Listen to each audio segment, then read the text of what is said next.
And welcome! Welcome to Master Swan Open number 100. The 100th of all. What? Already starting strong. Yep, welcome. This is the 100th monthly of our amateur tournament up to 4.7k MMR. And I will be soon joined by Steelworld, hopefully. But for now, it's just me, it's just Kuro. But without further ado, we have the first series of our tournament. It is the map 10,000 feet, and we have... Oh, I just realized the name. We have the first of our players. It is the blue Zerg player. I was expecting Terran, but it is a blue Zerg player. It is... Yureha. Also known as another name. And across the map we have his opponent. It is the orange Zerg player representing Clan Devoid. It is Sugarcoat the second. Let me quickly see if I can do something about these names. Will this work? Oh no, none of my buttons work. Because this is the first time I'm actually streaming with the new overlays. Okay. Okay, this is not quite correct, is it? Okay. We can do this. We can do this. There you go. Okay, so I did not expect to start with a ZVZ. I actually thought this will be a ZVT, but here we are. And considering the general state of StarCraft right now, like it's extremely rare to get ZVZ in tournaments. So, hey, why not? Although we just had, like last night, if you watched the stream, I was just casting Serral versus Raynor, so you know, the ZVZs do happen sometimes, but it's generally quite rare. And both of our players are starting decently economically. No rushing, no cheeses. Sugarcoat keeping some drones in the gas, probably getting some baningness soon TM. Meanwhile, Yureha completely pulling off of gas and banking quite a few of these Zerglings. Yeah, looks like a bit of a link flood without banings. Meanwhile, Sugarcoat going straight for roaches. Interesting wall of here with the hatchery. I mean, it does work with the queen. Obviously, the mineral line is still in danger, but sure, why not? And will Sugarcoat see these Zerglings before they reach the base? I don't think so. The first overload to see it will be probably this one. So again, this wall we have. Oh, actually, that's very nice. That's very nice. Keeping the Zerglings in the mineral line as well. Ooh, but the queen doesn't quite fill the entire space, and it is surrounded.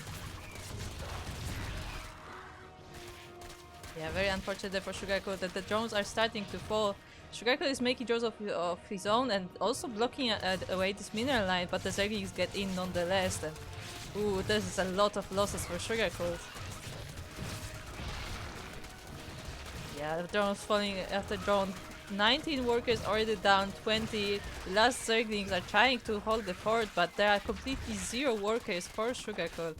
And yeah, this is a very spicy ZVZ to start the day. GG? Just like that, GG is cold.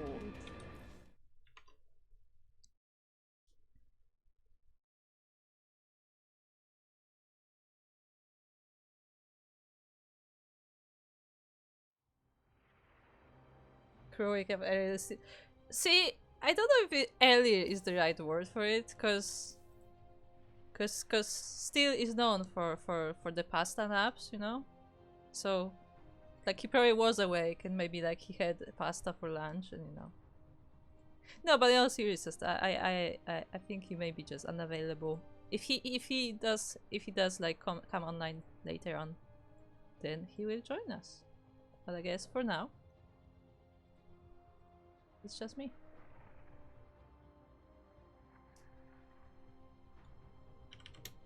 Okay, one of our players is asking for a little bit of a break, which gives me time to also set up some stuff.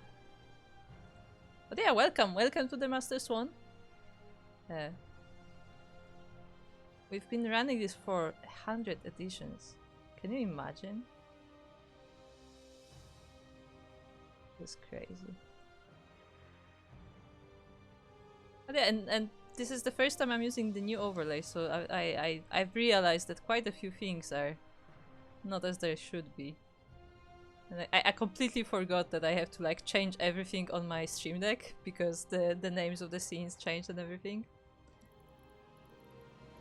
So today's stream may be a little bit scuffed, so forgive me.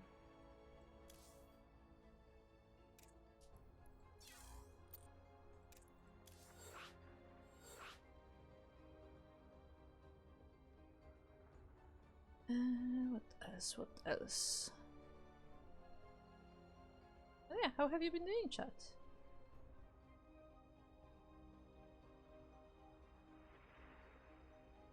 Okay, let's change this and that.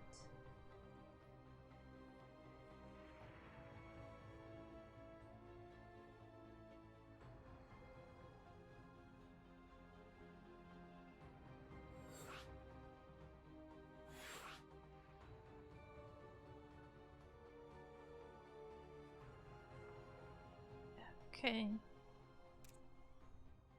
We have our players. They even are correct colors. Oh, what do I, I can pick skins. What skins do I put on? Let's do simulant. I really like simulants, Eric. So let's put simulant on.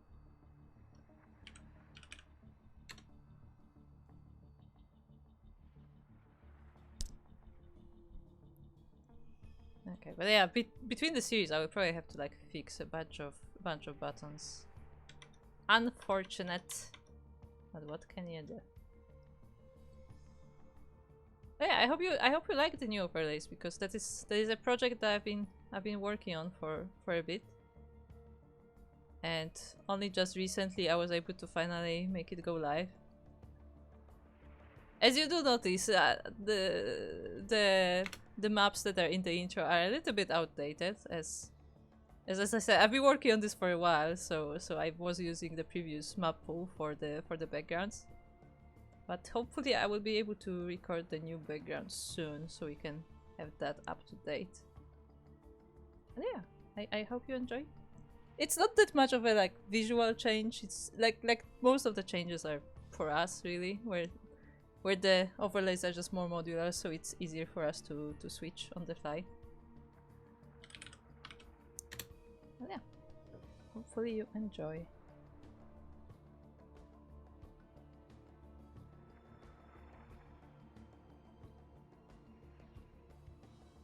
Okay, our players are ready.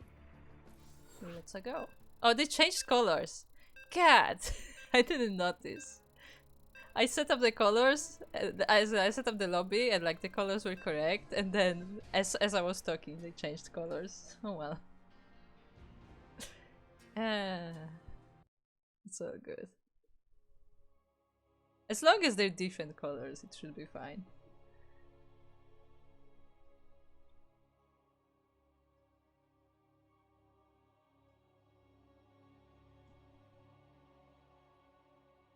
If we get Gamba, uh-oh. Nobody tell Captain Fish. Okay, now let me fix this name. And now I have to go here.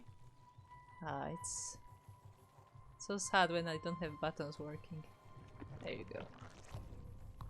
Anyway, we are here in game number 2. We are on title Citadel, and in the bottom right corner we have our pink this time. Zerg player from Korea, it is Ureha. And across the map we have his opponent, it is the blue Zerg player from Latvia. It is representing Clan Devoid, Sugarcoat II.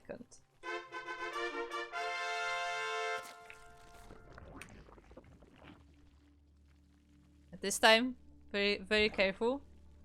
Getting the pool early.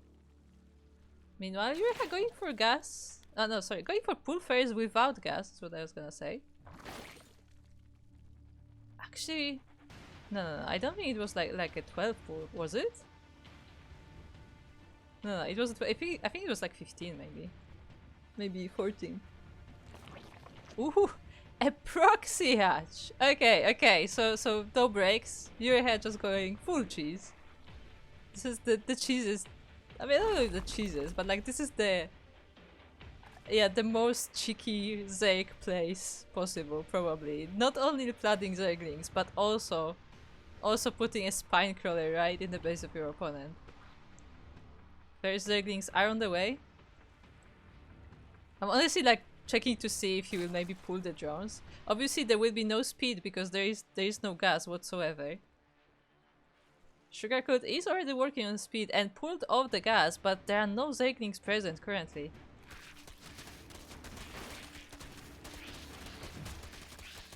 And the spine crawlers will be a great help for the Zerglings, but yeah, there's really no opposition. The Zerglings of Sugarcoat on the way. The first of them are popping up, but this hatchery will have to be forfeit. Queen is coming down as well. Has to be very careful not to get that surrounded. Looks like the Broodlings may be able to deal. No, actually the spine crawler does survive.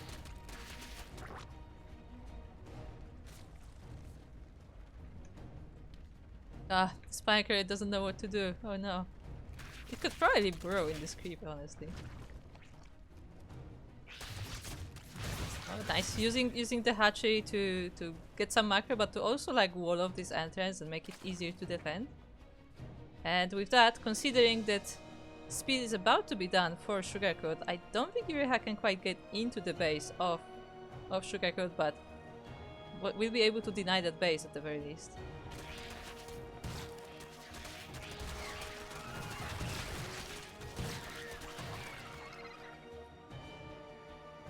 In the meantime, Yureha was able to establish his hatchery. There is no mining on it though yet. Keep that in mind, and gas is only now being taken. So, ooh, this counter-attack may be actually pretty bad because Yureha did lose all the Zerglings across the map. The new ones are on the way, but they are not quite out yet. We have two queens, we have a spine crawler, but this hatchery will probably be going down. Again, speed is nowhere near completion, it's not even started. And these two queens will be falling to the Zerglings of Sugarcoat. Oh, or will be. One of them will be saved by the spine crawler. Sugarcoat is still railing more Zerglings. And I mean, to be fair, he probably should, because he does have the advantage of the speed right now. Yureha actually droning as this is happening. That's quite bold. But to be fair, yeah, Sugarcoat does not have enough Zerglings right now to finish the game. But yeah, the opposition is gone. There are still more Zerglings for Yureha, but Sugarcoat is cheeking units, unfortunately, which means that a lot of these Zerglings are getting picked off because before they are able to do real damage.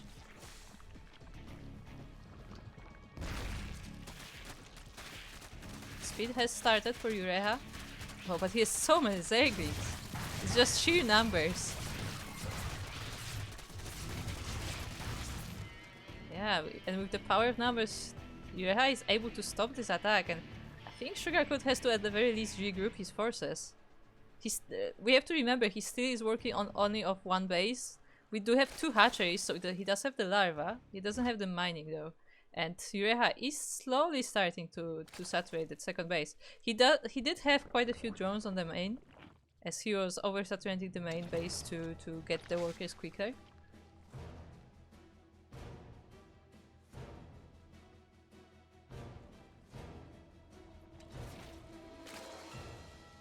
We have another attack, but this time there are two queens, there are more Zerglings, and speed for Yureha is about to be done.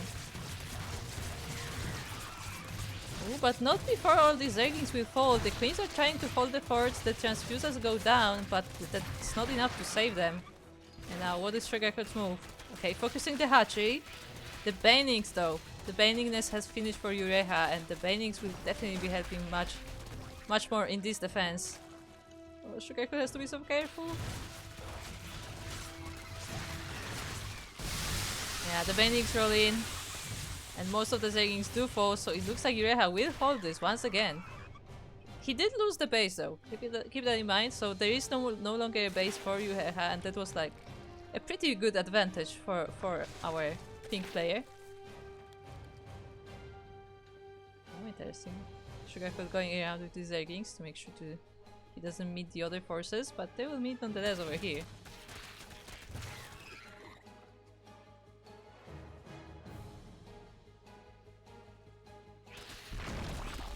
Okay, denying this hatchery once again.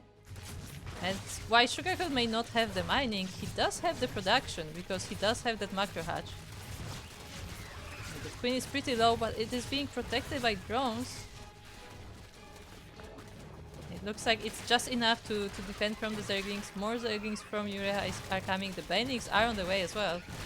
But Sugarcoat is still raining more units. Oh. Okay, yeah, jumping on the Banelings, sure.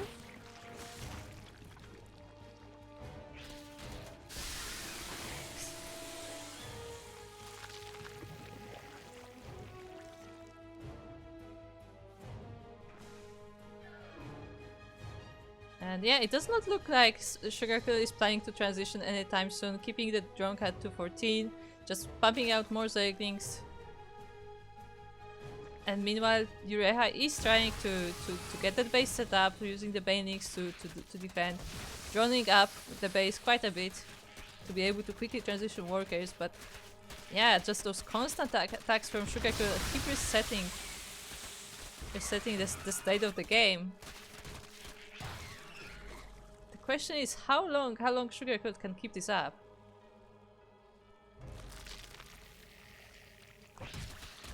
To be fair, how long can Ureha keep this up? Like, both of them are on one base. But the Banelings are definitely a great asset on Ureha's side, and honestly, Sugarcoat probably should get a Baneling nest of his own.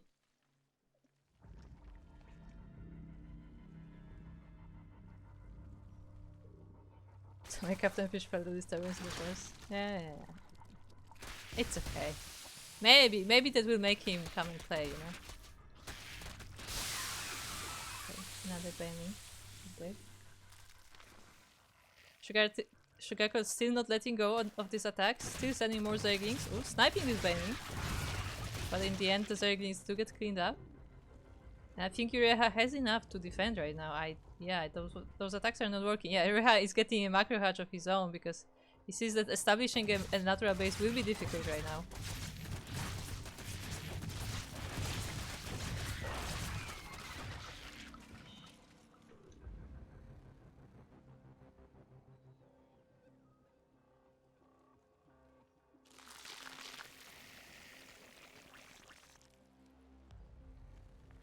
Okay, it looks like Sugarcoat has given up on the aggression and will actually try to establish a natural of his own.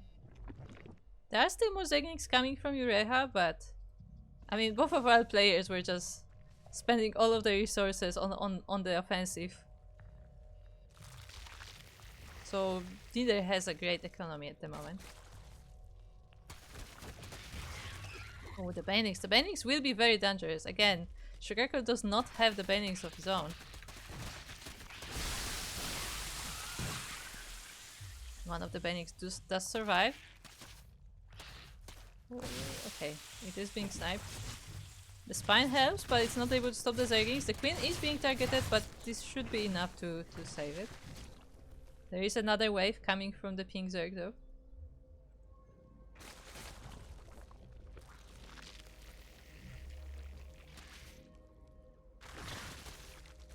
Yeah, both players below 40 supply at this time. Yep. This is a very spicy ZVZ. Like, neither of the players wants to let go of the aggression, really. Which is fair, you know. Like, for quite a while, it looked like Sugarcoat may just be able to take it, but Ureha was able to hold on to the base. And the Banelings are such a great addition in this kind of, like, you know, scrappy kind of game.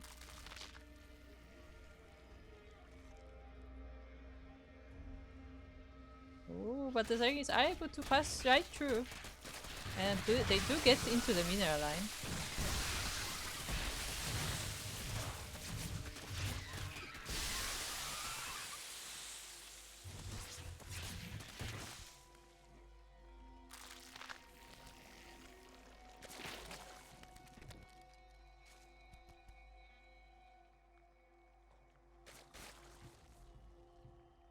Two newbies. Okay, look, this is an amateur tournament, so you know, so this is amateur players. But I will tell you, amateur games are some of the most interesting ones because, you know, they have very different kind of build orders, ideas. Some really interesting ones. To be fair, I do still miss Papa Panda. We need to bring Papa Panda back. Whenever Papa Panda would play, like all the knowledge we have about builds, it would not be necessary because Papa Panda is just, you know, a creature of their own. And the best part is it worked. It just worked.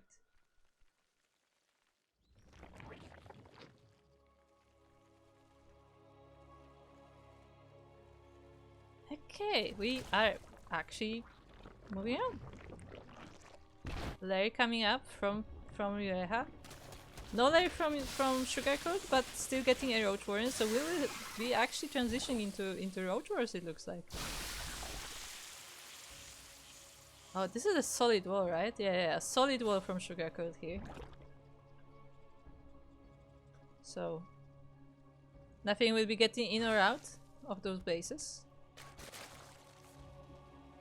Ooh, the gas mining worries me. There's no gas mining for Sugarcoat, so he will not be able to make any roaches anytime soon. Roaches actually do take quite a lot of gas, so you need like maybe at least 3 of them. Like 3 extractors to make them efficiently. Meanwhile, Ureha, despite making the Roach Warren at the front, actually is going for the Spire in the back.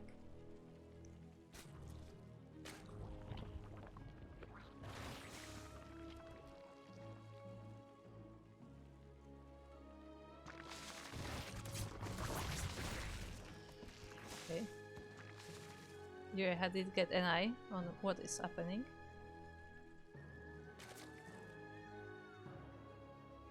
I think Psychic Player was actually able to establish a third as well as this is happening, and obviously as Sugarcoat has completely walled off, won't be able to do that for quite a while.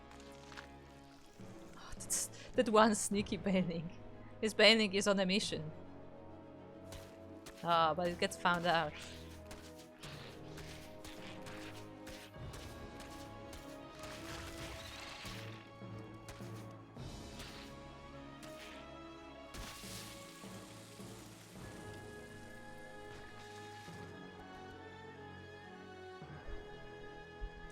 Okay, so the gases are here. We actually have some gas mining now.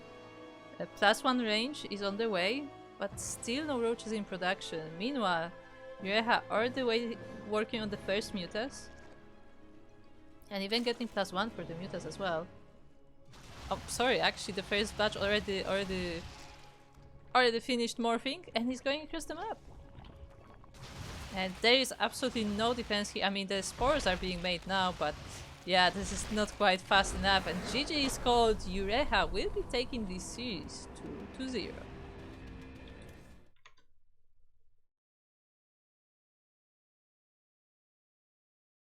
GG, nicely done there by Ureha. Very scrappy game though. Like this was pretty crazy game.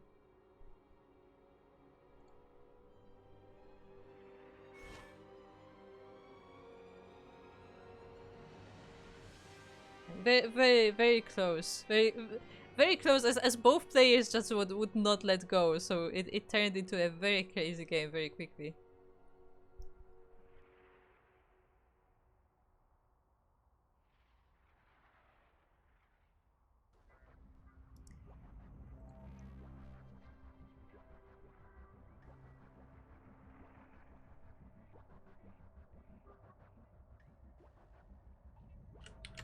Okay, it looks like we found Stick. So Stick will be here shortly. Actually, let's get him in right now.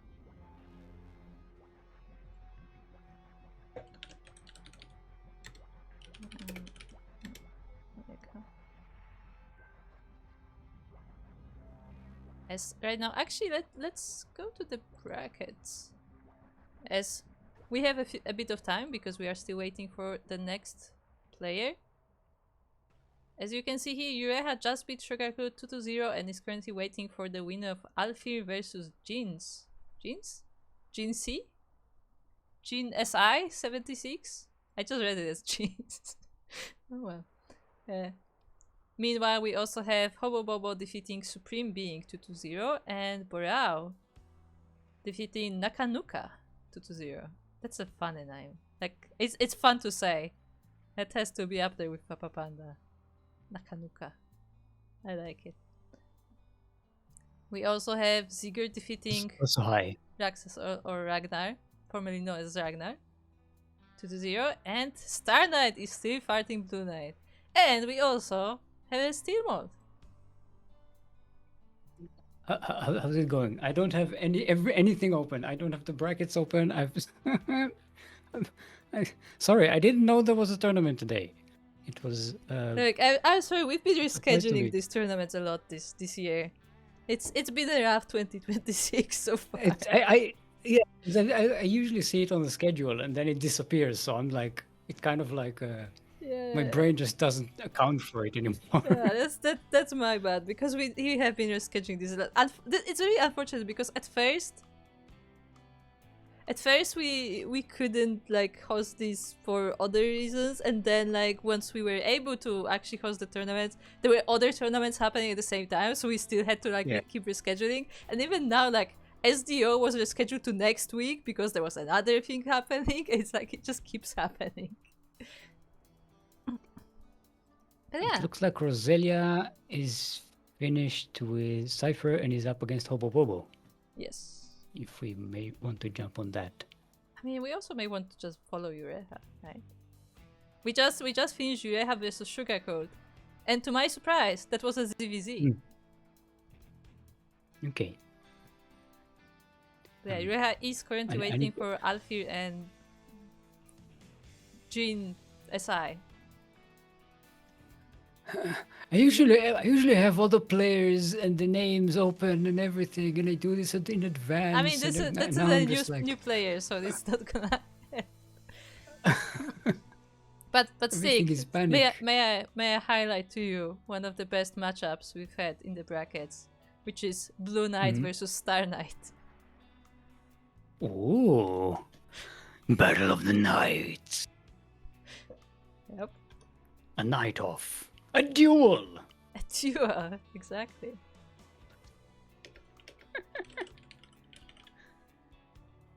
But a joust, if you will. Yeah.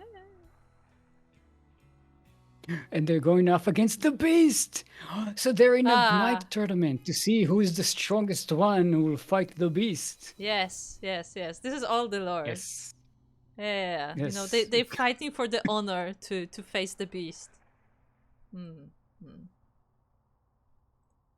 Okay. That makes sense.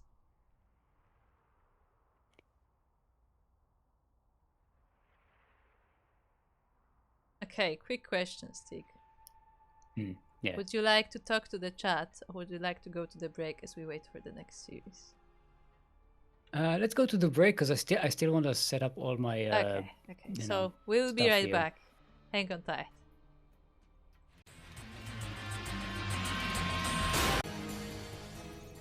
And welcome back to Master Swan Open number 100.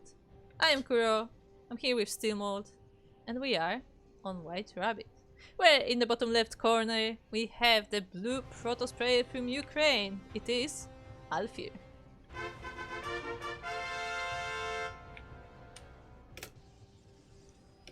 And in the northeast corner of the map, the one-time SDO champion. Give it up for our red Zerg all the way from Korea.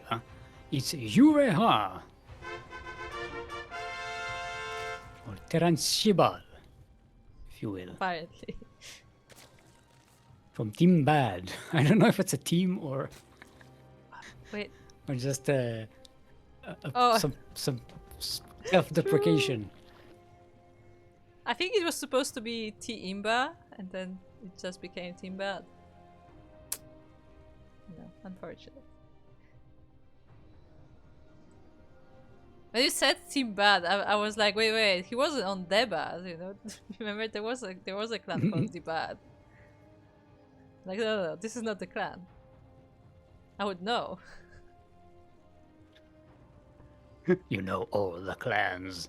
No, the Bad was like a big clan in Latin America a while ago. Mm. I remember because they were very active during as we have a proxy at. They were very active during the pandemic, and at some point they put a mask on their logo, and it was very cool. Okay, so we've got Ureha trying to go for a bit of a block here to try and make a weird wall. Alfir does build a good wall, but the drone manages to sneak in. He can actually build a proxy hatch inside. Yeah, I think Ureha is thinking about it. Just doesn't have the resources right now. Oh, it's gonna be rocks around the zealot. But Yeah, they're not actually doing damage to the zealot. Something is wrong here. The mineral walk was blocked. So far, good defense by Alfir. But more Zerglings are coming in. Yeah, this pylon is getting pretty low as well, so sooner or later the Zerg will be able to get through. The probes are being pulled off the line to help with this defense, but the first cannon the finishes. cannon gets surrounded. The cannon does get surrounded. It will go down pretty easily. The probes are being pulled. It's now workers versus workers with a bunch of lings in the mix. And it looks like Ureha is going to get the better end of this deal. Alfir is down to 0 workers and barely any army. Only 1 zealot on the way. That's it. And yeah, but the zealot will be denied because the pylon is going down.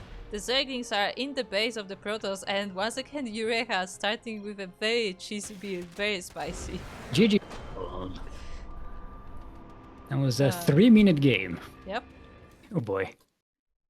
And just like in previous match, like Ureha just does not like put on brakes or anything. Nah, we're just going all in. All in. Yep. Not most in, no, all in. Not some in, no, all in. Like Ureha has been playing very aggressively. Like both the previous match and apparently this match as well. So we'll see if this is just the way he wants to play it today. Previous match was a ZVZ. ZVZ, right? Yes. It was a ZVZ. So, it was a ZVZ, and Ureha started game 2 with a proxy hatchery. No, was it game 2? No, game 1. With a proxy hatchery in the natural of his opponent, a Zerg opponent, to then cancel it to make a spine crawler on the place of the hatchery, and then flooded links. But that was not enough to defeat Sugarcoat. So Sugarcoat retaliated by flooding links of his own, and for the next 10 minutes, both players were just making units. And like each time they would engage, they would lose all units, they would just remake them and go again. Like, sounds like ZVZ. Sounds like but ZVZ to me. But like neither player wanted to let go. Like they were just both, nope, we're still doing this. I mean, to be fair, when you're slugging it like that, it's very, it's very risky to try and go, okay, I'm going to go macro from here on out. Yeah. Because at any second, the opponent can just go, no, I'm going all in still. I'm still in the all in phase, and I'm killing you. Yeah. It was very close each time.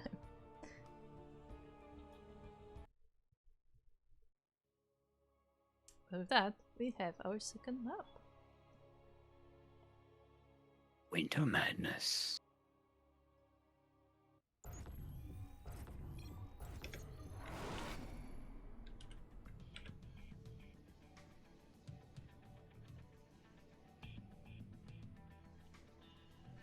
Would you like to introduce the players? Sure. Welcome, everyone, to Winter Madness, LE. Oh no. LE, of course, stands for... I don't even remember where I put the list, girl. It's been so long. I don't... I'll have to think. Limited engagement. That's what happens when my brain tries to remember words. Limited engagement. In the northwest corner of the map, our blue Protoss from Ukraine. Give it up for Alfir.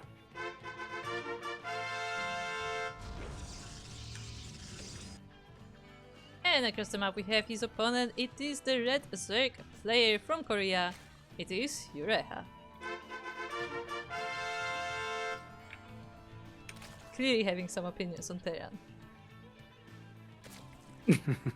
Terran Shiva. I Which he mean, also plays Terran. Yeah, I was gonna say, right? Yureha So, also plays Terran. Like, he's one of the in fact, multi-race players. he won SDO as a Terran. Yeah. He mixed races, but he won the final as a Terran. Yeah, So- exactly. Ooh, but this time, going for 3 hatches before pool. That is very the opposite of what happened last game. I mean, I guess maybe Yureha was counting on like the opponent just, overreacting and being extra prepared for whatever is coming, but Alfir is actually scouting him pretty diligently, so I think he will be well aware of what's going on. The greatest cheese is not to cheese at all. When they think they want you to cheese, because that's what they expect you to. So the cheese is not to cheese. Yes. Uh-huh. Uh-huh. Yes. Yes. Yeah. Correct. I know I am. Well, that's when you get like a whole bunch of extra production at the beginning. So it's I'm saying Terran Shibal. Yureha can still go quite aggressive from here on out, just from having that extra production. Because we have seen it when Zergs they go 3 hatch, they go to get the 3rd hatchery right quick, and then instead of playing macro, they just go full on, like instead of 2 base roach, they go 3 base roach, right? With all that extra production. I mean, So it's still not necessary. It doesn't necessarily mean we're not going to see a very aggressive Zerg from here on out. I mean, we do have Ziger in the bracket, who is the #1 user of free hatch into just many units. Like he it's probably his favorite build, really. Like he uses it a lot, so Yeah. It definitely happens. Bye, Overlord. Meanwhile, You overstayed your welcome. we do have the Stargate for the Protoss. Actually, going for a Void Ray first. Oh, the wall. Oh no. Oh, That was Okay, that the was wall's over. dangerous. Alfred is like, no, not this time. No. Yeah, fortunately for Alfie, the speed is not done. It's not even started for Yureha. Because the gas Well, was I so guess delayed. it's not going to be. Yeah, it's not getting aggressive.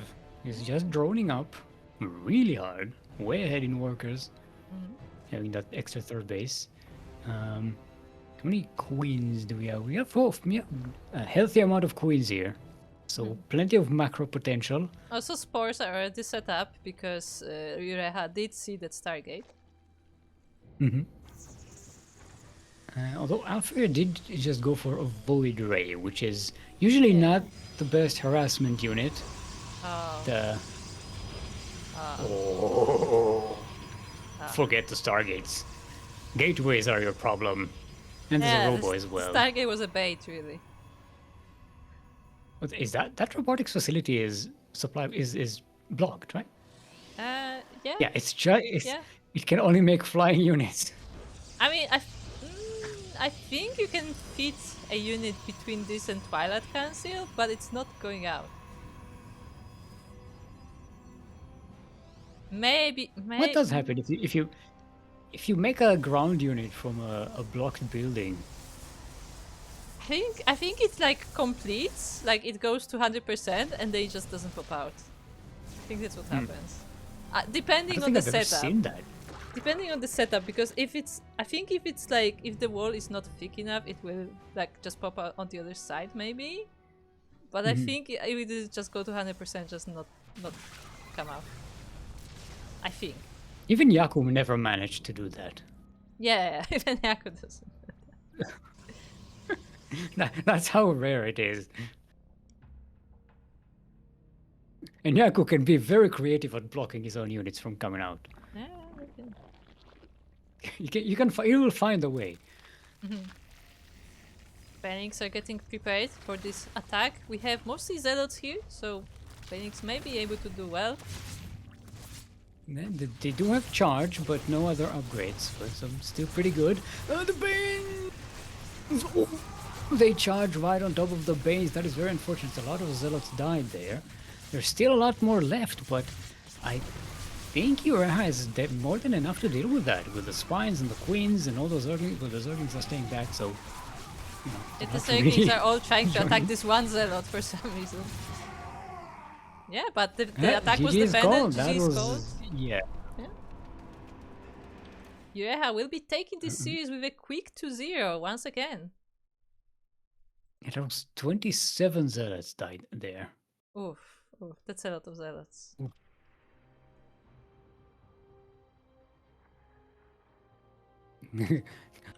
We're the swarm here.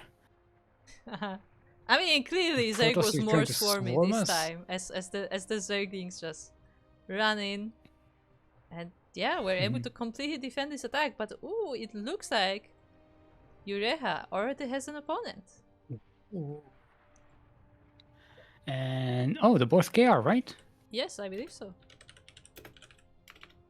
So we're going to Asia server, where I'm going to get bombarded with all the achievements I supposedly got since I last was there, right? I need to prepare my ears.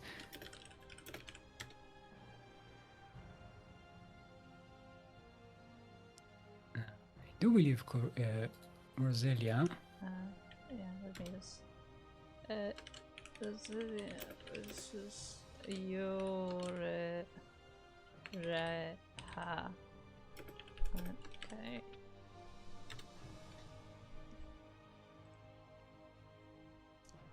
KR, my bad. Do you struggle as much as me with what is it called? With spelling in English? Words, yes. No, Probably with more. words, yes. No, but I mean like just like when you have to like spell a word letter by letter, and then you're like, no, this is what this letter is called in English. Not really, because well, in Polish you have letters in English and Polish that are the same, but not the same, right? Yes. So that might get confusing. Yeah, that's really what it is, because like in Polish I would say them differently. Yeah, from it's not a problem. We have like true, you have different all the languages I yeah. know have very different like lettering systems. True. Writing from different direction. It's very fair. It's yeah. very good. You don't get confused. It's actually impressive that like, you know, it must be difficult to like learn other languages when your alphabet is like completely different. I guess it's similar how it's like between like European languages and like Asian languages, where like they have just completely different system. I mean, why is it asking me to play offline? No, okay, I need to relog. Yeah, I whenever I go to Asia, I have to close the game and just open it from the launcher every time. Asia just doesn't work for me for some reason. No, I clicked launch without setting a region. Damn it.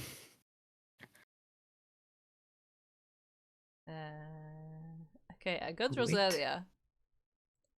I don't know if this person is Ureha.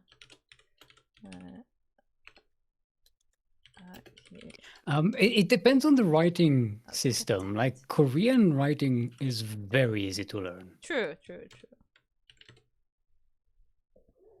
Learning the grammar and the vocabulary, that's a different story. But the writing system is super easy. Yeah. Probably easier than English. Arguably, yeah. I mean, it's difficult to gauge because, you know, I've been exposed to English for so long in so many ways that it's very difficult to know if it's, you know, difficult or not difficult to learn. I will say English in terms of like spelling and stuff, English is awful. Like genuinely awful. I think. Yeah, because it's very inconsistent. Yes, because it's inconsistent, exactly. Like you can have the same word spelled completely differently. Or rather, like different spellings. You can have literally the same letters, and they are read completely differently depending on the word. Mhm. And not even like, oh, depending like what letters are next to it, depending on context. Like the most famously like read and read and so on. Like Mhm. it makes no sense. Well, all languages have this kind of like Yeah, idiosyncrasies. that's why Yes. that's why I'm saying that like it's not that like Korean still has this thing where like in Korean there are some like specific letter combinations that are read differently than the letters. Mhm. So it's still a thing. Well, yeah, they do have that. Like a lot of words are read differently because if you have a consonant at the end of the word, it will always be something else, Yeah, some which is of it. confusing. Like when you, I think it's like the like letter that's like an S. If it's like at the end of the mark, it becomes a T or something. Like there are some stuff like that. It's very We are we are being bombarded by a wall of text in Korean by Roselia Yeah, and Urea. I hope they're having we have fun because I no don't understand a word. I have No, no clue sorry, what's I going on. understand one word. They said gosu. As a fun fact, I can read Hangul fairly fluently. I have no idea what I'm reading though. Yeah, like I said, it's very easy to get the Yeah, lettering. it's very The easy to lettering is learn. It's surprisingly just the very language easy to read. itself.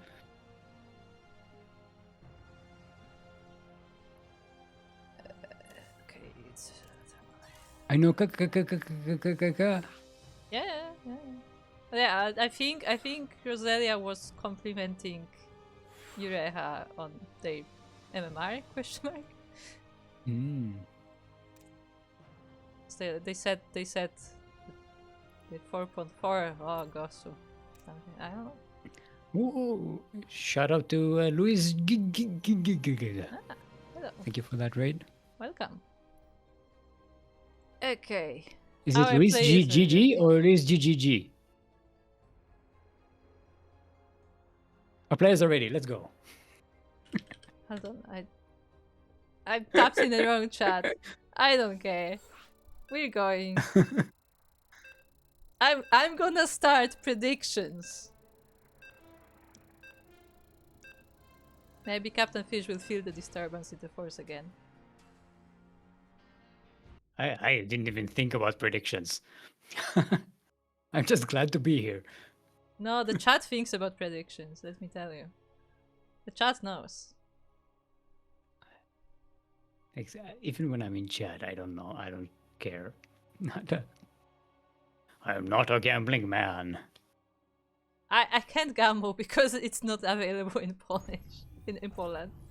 I don't know why. Like, it's not for money. I don't understand. I think I can because I'm mod or something something like that. No, mods can still take part. Okay. Like I could take part, but I can't because it's just disabled in Poland, so I just can't do it. Like I can, but like only for 0 points, basically. Anyway, we are on Tourmaline, LE Tourmaline, which is like was it like a rock or something? I don't remember. We looked it up It way is a back mineral, when. yes. Sometimes in the past. We're in the northwest corner of the map, all the way from the land of Korea. Our Red Terran and one-time SDO or MSO champion. I think it was SDO champion, right? I think it's about SDO. I believe SDO champion. It is Roselia. Playing for Louder. True. And across the map we have his blue Zeg opponent, also from Korea. Once again with a different name. It is Ureha. Also an SDO champion. Yeah. So you turn into a robot there, like in the north is a blue Zerg. That was me like being like, what am I saying? What am I saying? What are the words that are coming out of my mouth? He sounded for a second like one of those like automated phone systems. Yes, this is like literally my words brain like said. looking for the right word in the list. It's like Welcome to the station. Central. Your appointment is on Monday Yeah. at 4 o'clock. See, we also, at some point, we also had some of these, like, in public transport, where, like, the name of the station was the different voice. Yeah, we had those.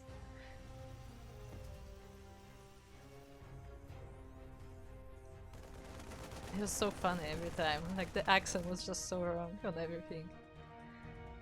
Those Marines are so disappointed.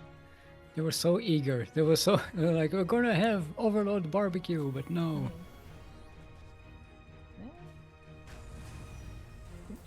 We need to go mech so they can float a barracks and go kill that thing.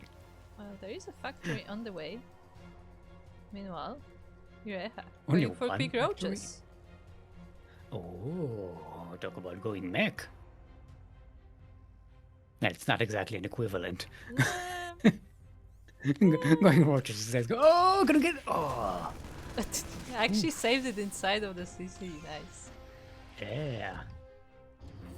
That ability to house SCVs inside a command center is very rarely used. Yeah, I was gonna say, for a long time I completely forgot that that was even a thing, because people were, like, players were just not using it. Like, for I mean, I to feel be like fair, for, there's not a lot. yeah, it's very There's not a lot of reasons to situational. use it. Yeah, it's very situational, but I feel like it's been like, it was like years time when, like, nobody was using it, and then someone was like, oh, that's a thing, and they started using it again. Because you would think, oh, because you can hide SCVs when they're being under attack, but no, you don't. It can only house 5 of them. If you can only save 5 SCVs, you already lost the game. It doesn't really Yeah, matter. I think it's more like, I think the intended purpose is more that, like, you build a CC, you load the SCVs, and you go to a new expansion kind of thing. But anyway, we have roaches running into the natural base. We have Hellions to defend, but that's not a great defense against roaches, really. The roaches, they don't hang out in the natural. The wall is blocked, so they're going finally into natural. We're gonna get some kills here. Natural does get evacuated. The Cyclone is on the way, almost halfway done, but not quite out yet. So these Hellions will have to Hellions hold are the not fort. the best. Oh! The roaches break in! Can he focus this factory? He's not focusing the factory. The Cyclone will come out. The cyclone. Oh, this is supply blocked! No. Okay. Okay, no. He lost some units. He's Yeah, not he lost supply some blocked units, he's anymore, not and the supply cyclone is out. But the roaches are going down. Yeah, the cyclone was finished, but it couldn't pop out. Okay, 15 down, SCVs down. This is very bad for Roselia. In the meantime, Yureha was able to establish a third base, droning a lot as well, so transitioning for the next step. Yeah, 40 workers to 18 now. Oof, that's rough. Now, we do have mules, so, you know, there's hope, I guess. And Roselia is and going Darren full can mech. retaliate. Oh, Roselia is... Oh, going full mech on 2 barely mining bases is not a good idea. Well, You don't have the resources. 1.5, I guess. And in the meantime, Yureha is getting a 4th base, so double expanding. Yeah. Gonna have super macro abilities. I mean, may as well, right? Like, you just got a nice advantage against your opponent. May as well just, you know, speed it up in the economy and just go way ahead. There's also a nice spread of overlords on the map. You see that little fan view of... So Yureha pretty much knows when Roselia moves out, like so. And will be Pretty much prepared. every path is, you know, under supervision, and as you said, Yureha will be able to prepare in time. And what do we see in production? We have Zerglings, some of the roaches are already out, Ravagers are morphing right now. I'm assuming Roselia is going to try and kill this, what he thinks is the 3rd base. He's going to be happy. Hey, I killed your hatchery. I'm ahead. No, you're not. Oh, the roaches dive right in there. They can only kill one of the Cyclones and one of the Hellions, but they do push the army back. Oh, are they gonna meet again in the middle? It looks like they will. All of these roaches can one-shot a cyclone if they all manage to shoot it at the same time, especially with the Ravagers. But yeah, no, too much of the Zerg army gets sniped here with the extra cyclones, and yeah, now Urea has to back away or at least get some reinforcements. Yeah, Where are them tanks? Oh, they're all at home. Yeah, the tanks are all defensive. Yeah, right here.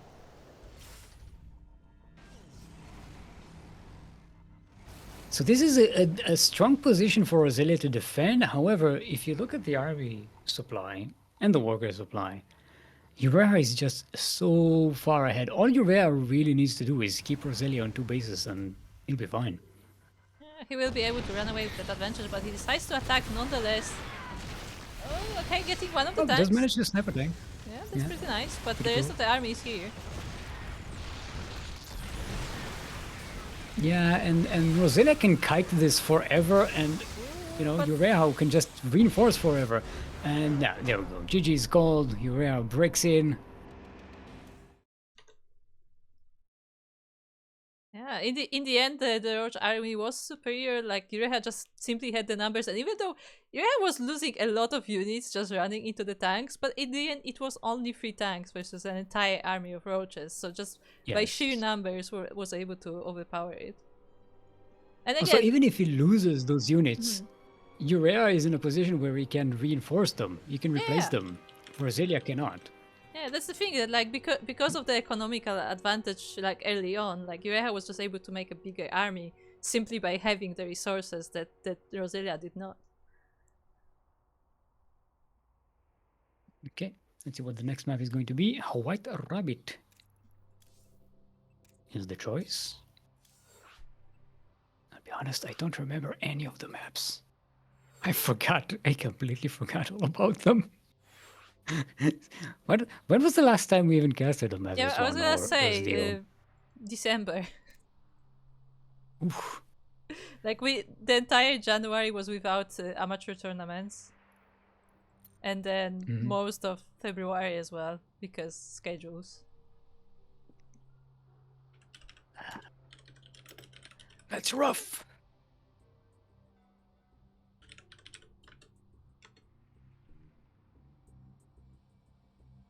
Okay, everybody's ready.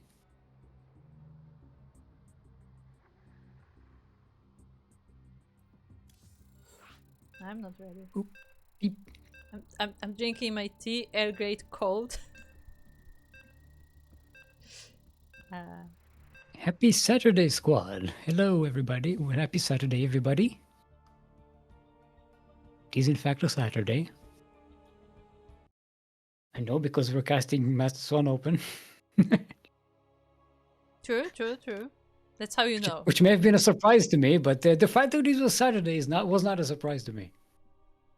It was a bit of a surprise to me. I thought Saturday was yesterday. Like my days have just like all became one lately. But anyway. And speaking of becoming one, we are on White Rabbit. Yeah.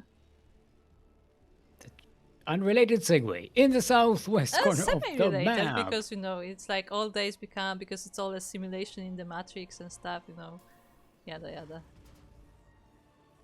Yeah, White Rabbit is not a reference from the Matrix. It's a reference from. Look, this map is a reference to the Matrix. Okay, whether or not the rabbit is. We've been through the southwest corner of the map, all the way from the land of Korea. It is our red Terran playing for louder. Give it up for Roselia. And across the map we have his Zerg opponent. It is the blue player from Korea as well. It is Urea. Also known as Boreau game? But yeah, I have no idea what it is. But the last one is game. Yes. Speaking of the Matrix, I went on, for some reason I was bored, and I went on a deep dive on the philosophy of the Matrix, the movie. And I gotta say, I love that movie. It's one of my favorite movies of all time. But it is so highly overrated as like a philosophical thing. I never thought The Matrix as a philosophical movie, but Yeah, it's a great action sci-fi movie. yeah, like Leave it alone. to me it's just like Well, a I've movie been- about science fiction. Cool. Like I never thought like too deeply about it.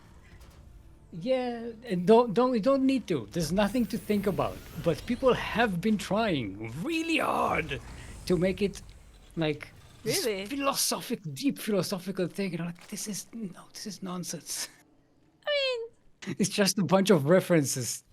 to be fair, like a lot of like science fiction is like in a way Yeah, philosophical, in the way of like, oh, this is how a society like this would work, kind of thing. Yeah, this is sci-fi. Yeah. It's not even that deep as a sci-fi. It's not even that like Yeah. you know. I don't know. It's not even that thoughtful. It's just cool. It's mostly just people in trench coats and cool sunglasses. True, This is- true. Like a lot of it is the the level looks. of thinking that A goes. lot of it is the This looks. is the level that's going on here. As we have Bendings morphing in, right in front of the base of Roselia, and Roselia has 2 marines to defend. I mean, to be fair, Factory just landed and is about to make some Helions, but I don't think they will be ready in time for the Bendings coming in. And there is a wall, but that's a wall to be busted. To be fair, even if the wall is busted, there's not a lot of Zerglings here to do much damage. They're coming in. The wall isn't exactly busted. Banelings can't even. Okay, there we go. The Bendings did Wall is spread not a wall. between the buildings a little bit, which is unfortunate, but it means there are a few left over Helions for out. these SCVs, but Helions do deal with them. The aliens are out. They deal with the Banelings. And how many SCVs died here? Can you guess? None. 2, 3. The answer is when I started asking the question, it was 0. Yeah. But since then, a few. No, I don't know. I cast a curse. curse. Sorry, Roselia. I cast a curse to you, Roselia. Oh no. I was going to hype your defense and said you didn't even lose 1 SCV. I mean, it's still But a no. solid defense, but not without losses. And those SCVs are still pretty low, so Rosa has to be very careful about how he's playing this. And unlike the previous game, Urea isn't exactly gaining an advantage, an economic advantage right now. If Urea doesn't kill Roselia right here, I think it's going to go much more worse than the previous game. Yeah, the natural isn't even saturated. This is just straight up, you know, making the second base just for the larva. So Ureha was really expecting to do some damage and most likely like finish the game, but Roselia was actually able to hold. Oh. Sure, lost quite a few SCVs, but the base is fine. But Urea is not finished. There are more Banes being morphed. Roselia is repairing the supply depots, so that's good. The Hellions are ready. Yeah, they will be still destroyed, The but now there's blast only is- one Bailing. Oh, the Zerglings all go in a line between the buildings and line up for the Hellions. That is a very unfortunate pathing for Ureha. Yeah, and very good SimCity for Roselia. Like this was a really nice space. Like, look, even put the Hellions right there in the wall, and yeah, very nicely done by Roselia. And actually ties up the series 1-1. Yes, we have ourselves a sideways 1-1. Este ice done. Happy Saturday.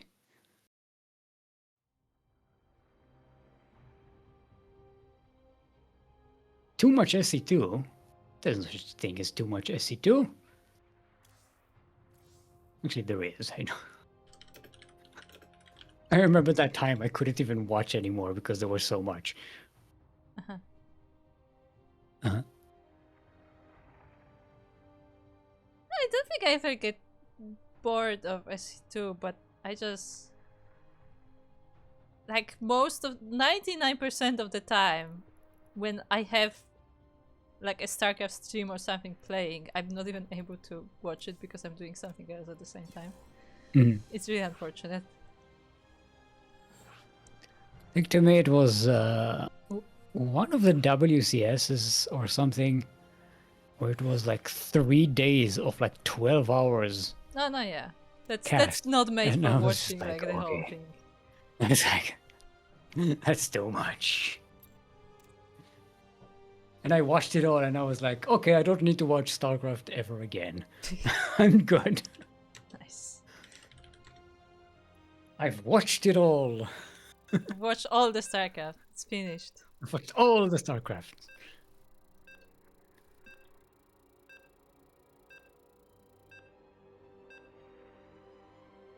But yes, but you said like when you're speaking about like science fiction and philosophy, like Mhm. funnily enough, we have a few authors in Poland. Like I don't Mhm. think like currently, I don't know currently, but like in the past, we've had quite a few authors in Poland writing science fiction, like in a very interesting way, which is like in the sense they are considered Mhm. actually like good books as like you know analysis Yeah, of there's stuff. like the Solaris series or something. I think it was it's a famous Polish author.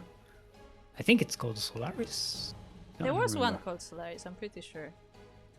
But I was actually talking to my parents about this, and they mentioned a book called Limes Inferior. And apparently that one is like really interesting, like on like the society analysis kind of thing. Mhm. So like, we had quite a few authors on science fiction, interestingly enough. But anyway, we are still in science fiction, but slightly different because this is StarCraft. And we are on Ruby Rock, LE, where we have the first of our players. It is the red Terran from Korea, from clan Laude. It is Roselia. Going for a proxy Rax. In the northwest corner of the map, it is our blue Zerg. Give it up for Yureha, also from Korea. Korea. Tried to rhyme it, it didn't work. It almost hard, worked. it's Oh no!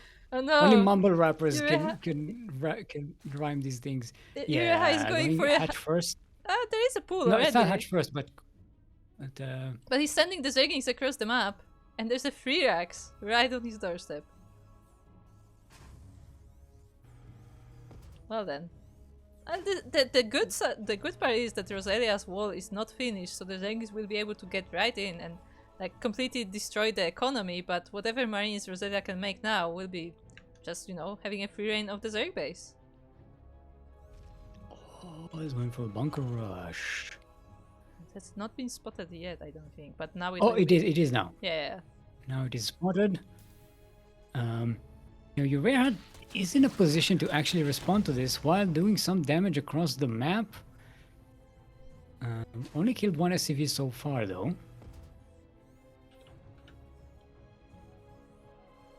I'm guessing he's gonna want. Okay, he's getting a spine, and as soon as that hatchery finishes, he'll be able to plant that spine in front of the bunker. Yeah, at the same Oh, time he's the going for Zerglings... the. Yeah, at the same time the He's going for the Zerglings supply are depot, in the that's smart. base of Roselia, so also making sure that the economy doesn't get too far, so Roselia cannot remake this marines really.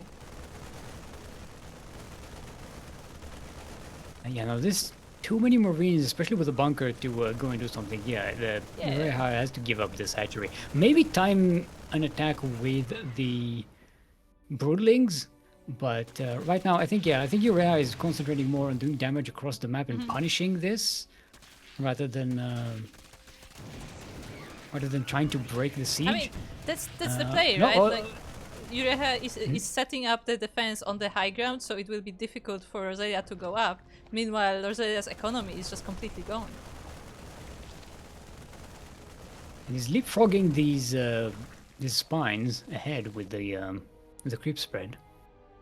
Oh yeah, we found some way to use go.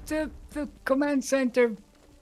You Yeah, know, the bunker. command center saved the SCVs. For now. Oh, and now everything this is is- this is- floating. The entire Terran Well- infrastructure is in the air. I mean, Roselia can't really push up that ramp, and Roselia is the one who took the massive econ damage right here. 10 lost SCVs. Yeah, and those And are the still last counting. SCVs. Yeah, those are the last SCVs. The three and the ones in the command center.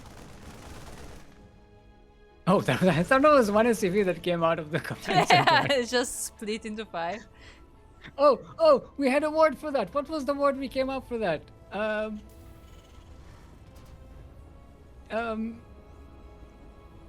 Come on, brain thinking. Huh? You can do it. You can do it, Stick. Also, yes, Out some... corporeal. Out, yes, it's out corporeal. Out corporeal, yes. Yes, yes. This is Good out job. corporeal. When they all there's like more of one, and it's more real than real. Yeah, Yes, there's more of it. this is a pretty nice setup here. With the nice sim city on this one base. I mean, Roselia has to do whatever he can, because the Ducklings are sharking around and roaches are soon to follow as well. I don't think this is a good setup. I mean, it's the best you can This do in the is situation. so exposed. The Zerglings can come in Oh, from it is the any hole angle. here. This is so bad. Oh, going for the barracks instead. Okay. Survives for now, but again, the rest of the Zerg army is on the way, so this will be very difficult for Roselia to defeat. Like, he only has the units that are right here in this bunker and the SCVs, and the SCVs are already quite damaged as well, so this will be a very difficult haul here. At the same time, some of the Marines are across the map trying to do damage, but the bases of Eureka are well defended with the spines, with the queens, and yeah, Roselia will really be struggling here. Because Barrack is like, no, I don't want to be in the front. I want to be in the back. Oh, it's following an SCV. Make some room. So Well, yes, he's going to chat. at least block the northeast path. So, also yes, the chat is Actually, saying no, that it's not the blocking. most famous sci-fi author in Poland was is Lem. That's the name of the guy. Ah. Ooh, and the barracks does not go down. But Boreau gets to kill a few more SCVs and Marines.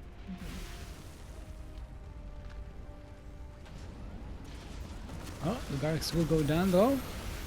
Oh, and even the bunker maybe with the piles. Okay, the no bunker bunker goes for down. you. At the same And, time, Roselia is focusing the Ravagers, but there are still more forces remaining, and with that, GG is called, and Eureka will be taking this semi-finals 2-1. this is this is a scrappy game. That was a very scrappy game. Like it's one of these games where, like, you know, you kind of fail the all-in on the beginning, like, okay, what do we do now? And Roselia just, you know, stuck to it and try their best to actually make something happen, but in the end it was not enough, and Eureka will be advancing to the finals. Very nicely done. We have Beast versus Boreau. Oh, the Blue Knight did not beat the Beast. The Beast lives. The Beast lives on. It was not defeated. Indeed. Can we go back to NA comfortably, or do we need to I think we can go back. Usually I don't have issues with NA. It's just switching to Korea. Oh, okay. Nice. Oh, I see Beast and Boreau waiting for us. Okay, this is the other semi-final. Okay, hold on. Wait, predictions. Layout. There you go.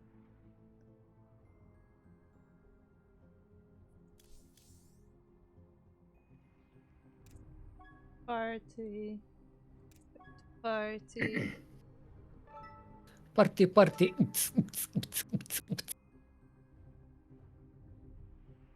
I don't see Beast.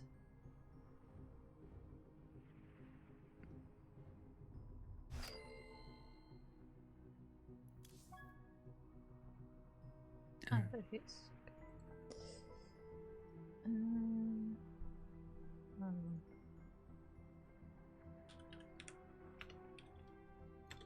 Okay. This is not the... God damn it, I typed it in the wrong place. Is Boreau from Guatemala? Yes. Is that what GT? Yes, Guatemala.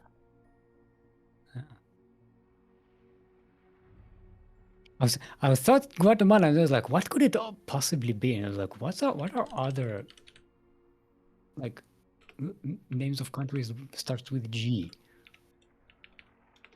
I cannot type today. Oh no. Send help. Help. I was trying to backspace and I was just pressing like equal, equal, equal.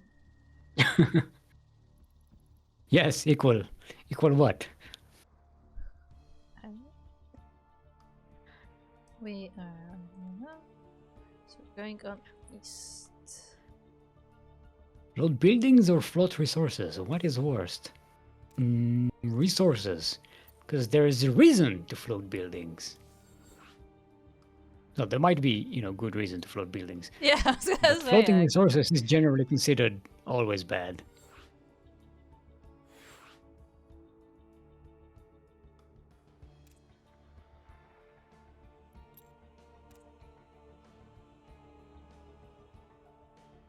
Oh, we casted Boreau, I think, before, haven't we?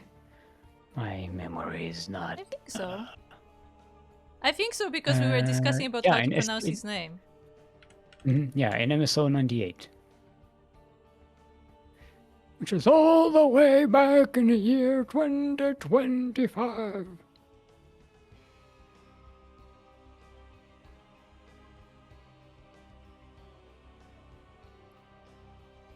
That's right, because you were discussing, because Boreal sounds more Portuguese than Spanish, right? Yeah, And yeah, I Boreau think so. sounds French. Yeah, yeah, yeah. So you're like, It doesn't mean we have to ask Boreal? one of the Boreal? many Brazilian Boreau? players and casters how to potentially pronounce it in Portuguese. No, but Brazilian is Portuguese, so it's with Boreal, or something like that. I'm guessing. I don't actually speak Portuguese. Me neither.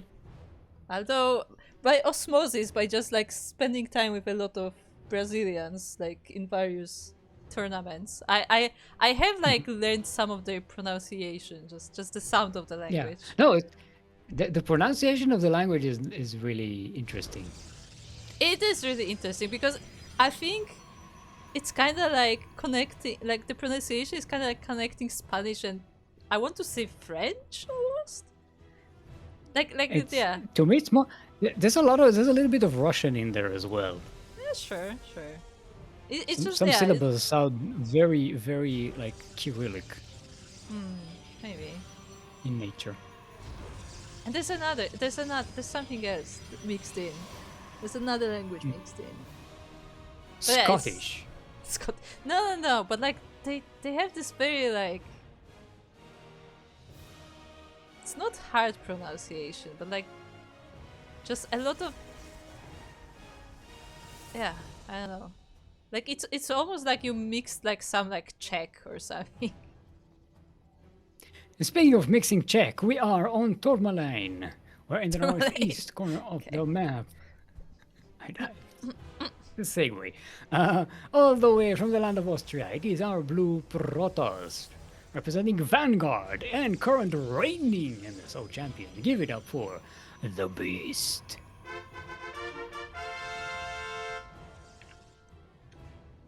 And across the map we have his opponent. It is the red Terran player representing insane master killers.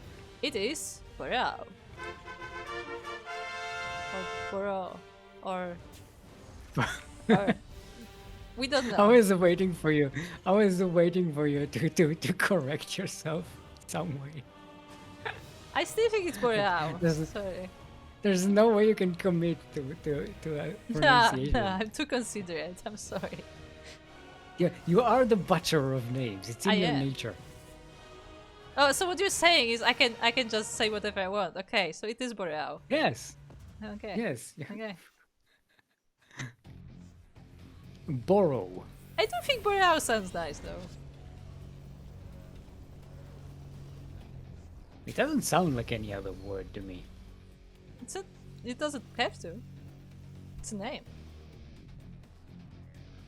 No, I thought you meant it sounds like a dirty word or something. No, it just sounds nice. I think it sounds correct in my head. Let me put it that way. But that's what it would sound like.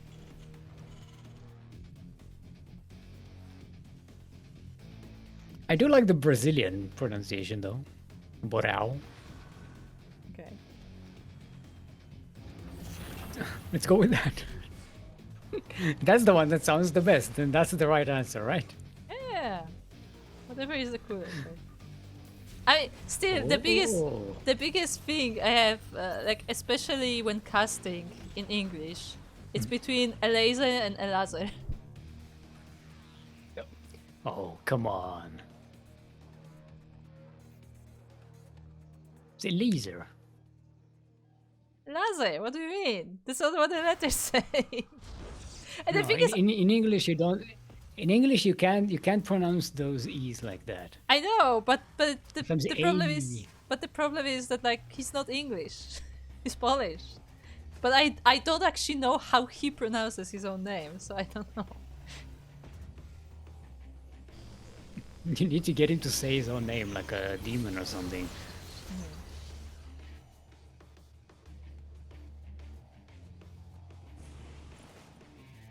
I mean, to be fair, it's kind of similar with Kuro, how like the origin of my name is probably pronounced differently than my name is pronounced. Because Kuro comes from Japanese, and I'm pretty sure like Japanese pronounce it slightly differently. But like people just use it this way, and I just got used to it, so this is how it's pronounced. Speaking of things that we don't know how they work, predictions?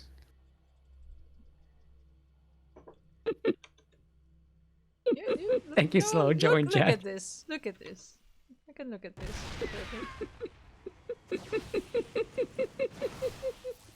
Alright, Beast comes in. It's a bunch of stalkers, but Boreau should have enough to deal with this, especially with the Cyclone out and the Marines are coming out. Steam is not quite ready. Combat Shields isn't either. The Cyclone does get sniped, but there is a tank and the second tank coming out as well. So we should be okay. There's no blink or any nonsense like that. Oh, there is blink and there is high ground vision. Okay, Yeah, Beast with the can Phoenix. just jump out. Ah, but there are Marines here to in wait. Still, the Stalkers are pretty beefy. Marines have trouble dealing with them without combat shields and steam. But the attack is going to get blocked away, chased away. And the timing for Boreau to push out is fast incoming. Beast has expanded to a third base in the meantime. So there's a lot to kill there. But Boreau has delayed economy for quite a long time. Gonna have to push out very soon and do damage across the map. Otherwise, he's going to be super behind.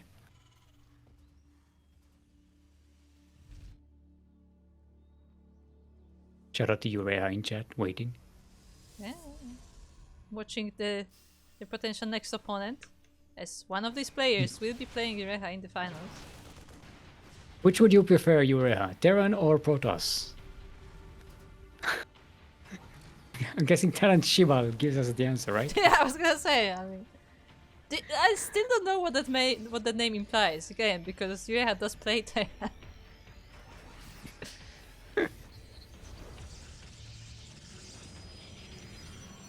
I mean, as a Zerg, you would like to face Terran, right? More than Protoss? Probably. Oh! Okay, Beast doing a pretty good job delaying Boreau's move out for as long as possible while getting defenses at home. I don't know if Boreau has enough to break this. There are shield batteries everywhere. There are immortals out. The Yeah. charge lots have charge. No upgrades on the ground units for the Protoss, but Ooh, but we're moving forward towards this position of the Terran and the Zealotron into the tanks, but they're not quite able to get to them. The Stalkers blink in, but they are quickly cleaned up as well. But that said, the Terran army is being cleaned up. decent job there by Beast. Lost a lot of army, but Yeah. didn't lose any of the immortals. That's the important bit. And Boreau did lose all of the tanks. Yeah, and now the Protoss is chasing. There are these few bio units. Oh, even sniping the Medivac on the way. What do we have for Good catch. reinforcements? There's no tanks whatsoever. Just bio.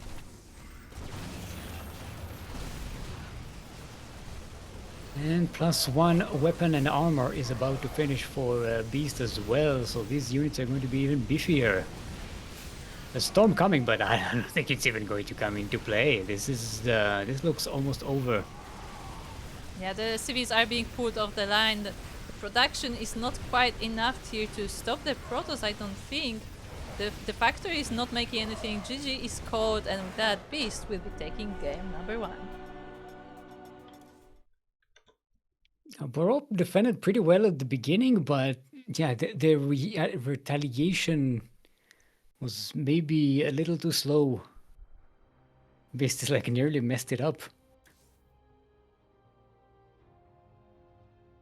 They did pretty good.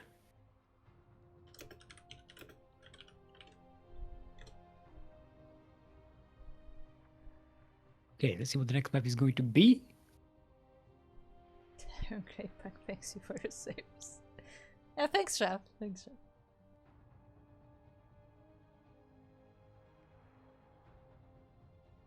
And yes, Stick, what do you think about this being the 100th MSO? Oh, all right, it's the 100th MSO. Okay. Look, it'd be more impressive if it was done like 3 years ago. That would be impressive, but we've had so little of them over the years that it's just like, yeah, we're supposed to be at like 300 by now. If it was actually like a weekly or bi-weekly tournament. Well, it's a monthly now, so you know. Depends on which month, though. True. No, technically it's been a monthly for a while. Like we switch between MSO and SDO, so that's what makes them bi-weekly.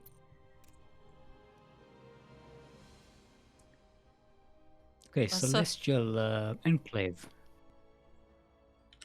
We are saying that it is currently 6 AM and he just woke up.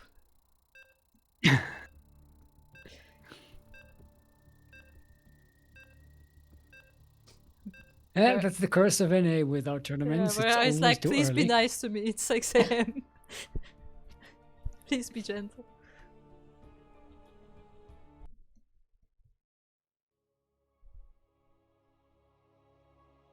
But yeah, 100 MSOs. To be fair, both SDO and Tuna have already reached 100, but nonetheless, it's a nice milestone. I mean, SDO started earlier. Yeah. I mean, right? SDO was our first, so you know.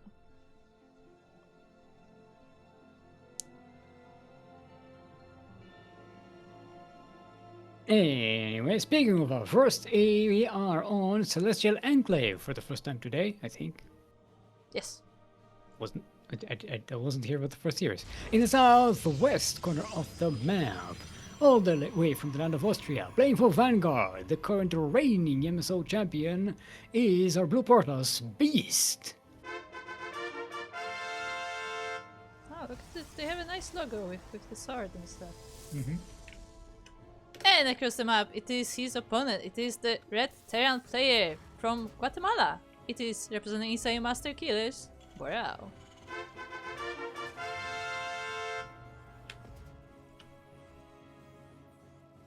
It's like they guard the vans. They guard vans around. It's a special specialty security unit. The logistical support and security operation. I don't know. I thought that was maybe an acronym, but no.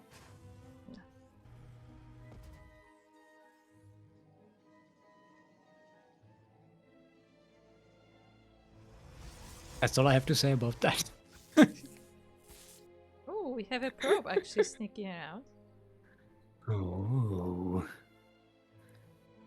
The beast is a sneaky beast. Wonder where that probe is going. Is it just scouting in case there is a proxy, or will it actually do something in the shadows?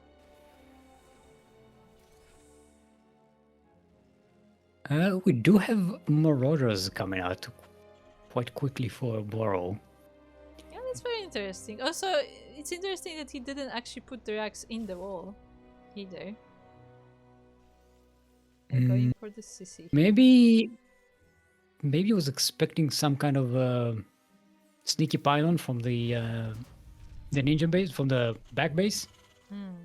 So you want to put like a half wall around your mineral line so you can micro there. Sure. And I think this is the thinking, maybe. I mean, to be fair, like Celestial is also like decently like big, so probably didn't expect anything too aggressive from Beast there. Beast actually going for this front base instead of the pocket.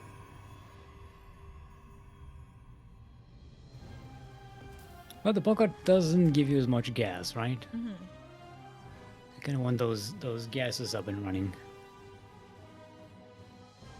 For Terran, it's pretty cool because you get a lot of extra minerals, especially when if you drop your mules there. They're, you know,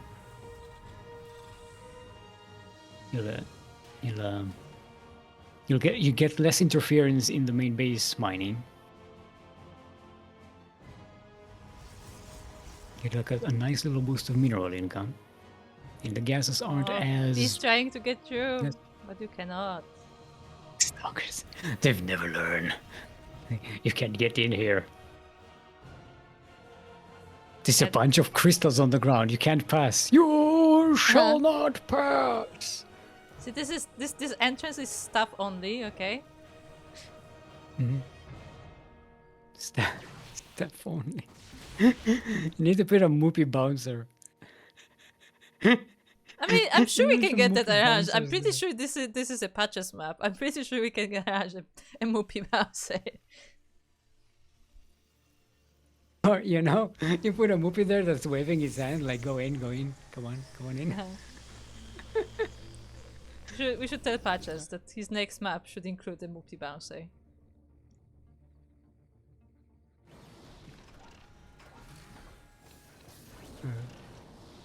And if a unit that's not a worker comes in, it just puts out his hand and shakes his head like, no. I feel like that would be a bit difficult, but sure. Yeah, I don't know if it's even possible in terms of the map settings. Not in a regular map, no. I can tell you that much. In a custom one, probably, but not in like just a map, you know, like a melee map. I don't think that's possible. No, I don't think it's even possible to make an animated, background thing respond to what's in the game. I mean, you probably can. You just have to like make the model. I'm not sure. No, it's a matter of communicating with the server, because this stuff is all done in your computer. True. All the animations and stuff, but the unit movements and stuff, that's done on server. So I don't know if it's like if the game allows you to connect the two. Yeah, I don't know either. I'll be still trying to force this pocket base. We'll try to blink in. One of the stalkers. It does one the of the stalkers king is stuck, gets but the the tank. goes down. But the Marines are here and the Marauder as well. They got Stim. The Warp Prism manages to save all the stalkers. Well, some of them. Yeah. So this is still a threat. Oh! Nice Another blinking thing. into front. Catches another tank. At the same time, though, we That's have good a value. drop from Boreau in the main base of Beast. Recall is being used here, but a lot of the probes will go down regardless. Up. It's 9 probes and boosts out of there. Maybe even going to catch some of those units in the middle of the map. Or maybe get caught by the units in the middle of the map.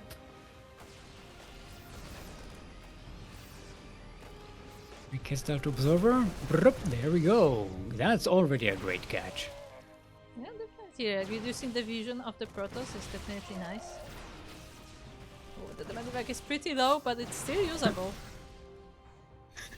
Like the stalkers were chasing about a handful of units, and they're like going up the ramp, and then there's like a giant army there's waiting a up whole the army. ramp, waiting to just waiting. Ooh, does manage to get the stalkers. Yeah, they got stuck in a bit of a corner there. It looks like all of them will be eventually cleaned up by the Terran. But another Warpin's attack is coming straight to the pocket, not even ferrying the Stalkers anymore, just going straight for a Warpin. I said We're not. We're just... Warpin. Maybe just powering that supply depot. No, actually just covering, you know, the it's SCVs, like maybe if it rains or maybe there's too much sun. It's trying to become a fixture, you know. Okay, there are the charge lots warped in. But the They'll be able entire to clean army up of half Boreau of this is mineral now line. moving across the map.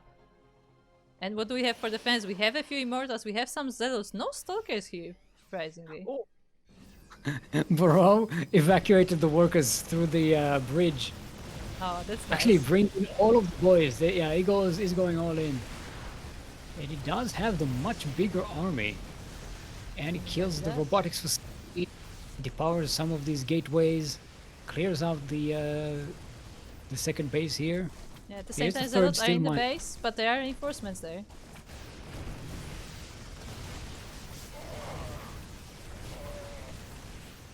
Let's do a better job of maybe kiting those charge lots. Oh, the natural base of Beast does go down. Boreau still has the beefier army here, especially with the tanks at the back. There are 3 tanks. Just leapfrogging them forward would be so powerful, especially camping this production area of Beast. Beast is trying to do what he can with juggling these Immortals, but the entire production almost is now unpowered. There are only a few gateways left. Probes are being pulled off the line straight into this Terran army, and all of them will be going down. They both lost pretty much all of their workers. Boreau doesn't have anything at home, and Beast taps out. We have ourselves a sideways 1-1. Boreau was so close to losing this, just so you know, because he had no mining at home. All of his workers were at the front line. Yeah, I mean, for both of these players, this was a do or die, right? Like, either they win or they die trying. Well, Beast still had that third base, but problem is his But he didn't have production was being production, camped, yeah. so I don't know. But he could warp in somewhere else, so I don't know. It's very difficult to know in that situation, especially when you don't have a good vision of what your enemy actually has or hasn't. The problem is that, like, even if Beast warped somewhere else, like, most of his production was just simply unpowered. Like, he only had a few gateways that were still actually available. So there wouldn't be like that many of the reinforcements.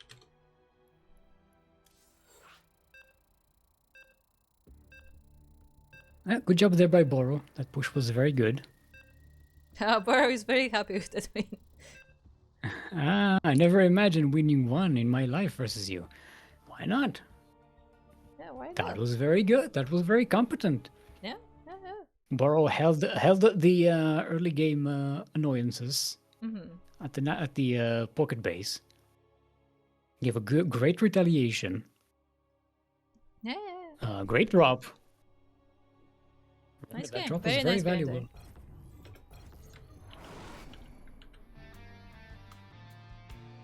But now it's time for game number 3 to decide who will be going to the final, and we'll be testing here on Old Republic, where in the bottom left corner we have the first of our players. It is the blue Protoss player from Austria, representing the Vanguard.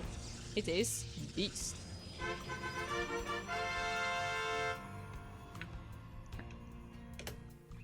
And in the northeast, all the way from the land of Guatemala, representing Insane Master Killer, it is our red Terran. Give it up for Boreau.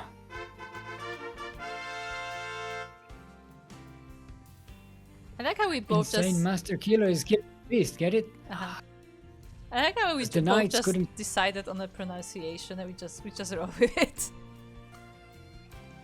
Look, you do one, I'll do the other. One of Yeah, us yeah. could. You are both wrong. We're covering all the bases, okay? On 2 bases. Yeah, look. It's not good. It's not We good. don't have great micro, Let's not okay? get ahead of ourselves. You know. I don't. You know, I don't build expansions, right? Yeah, I yeah. just make Marines and Marauders. That's why I don't I'm make the second medivacs. I'm the natural, you know, because somebody has to.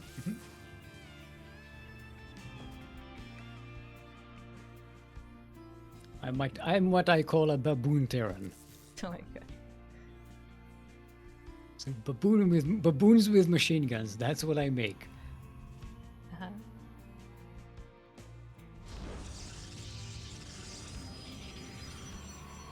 The expansion after To the make him, cyber- hate to move him. It's the only button I True. need.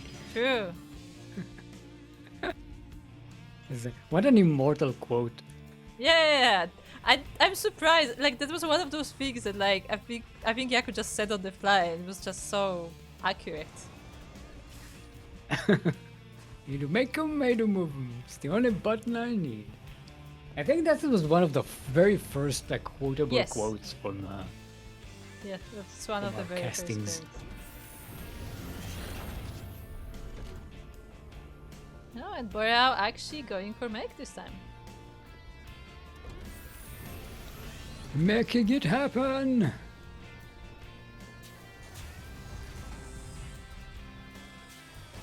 We see which type of mech it will be. For now we have a Cyclone first. And we see if he will keep in that, you know, more mobile style or if it will be a bit more like tank heavy. Imagine going Thor first. I don't think... That would be you need an armory for that. Yeah, I was right? gonna say, I don't think you can just do it. I think you need more than that. And in order for that, you need the engine bay for the armory. You might do Do you? do you? Don't remember. I never played Terran competently. I cannot tell you. I don't Terran. Let me check. Armory.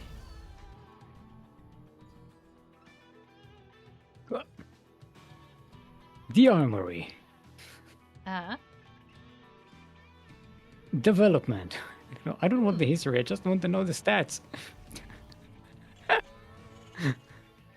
As we have more Cyclones on the way. Blink is Requires halfway down. factory. Okay, so you can build factory Yeah. and then an armory. I thought it would be too much if you also had to have an engine bay.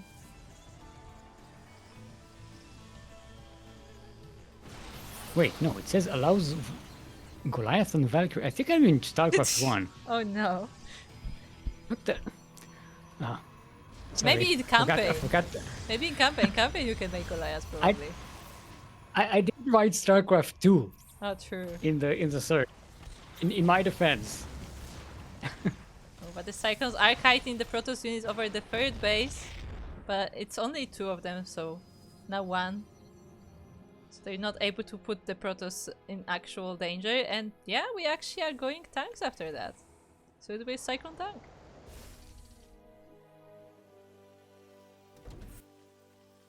The natural only now halfway, almost done. So our Terran player is quite behind on bases here.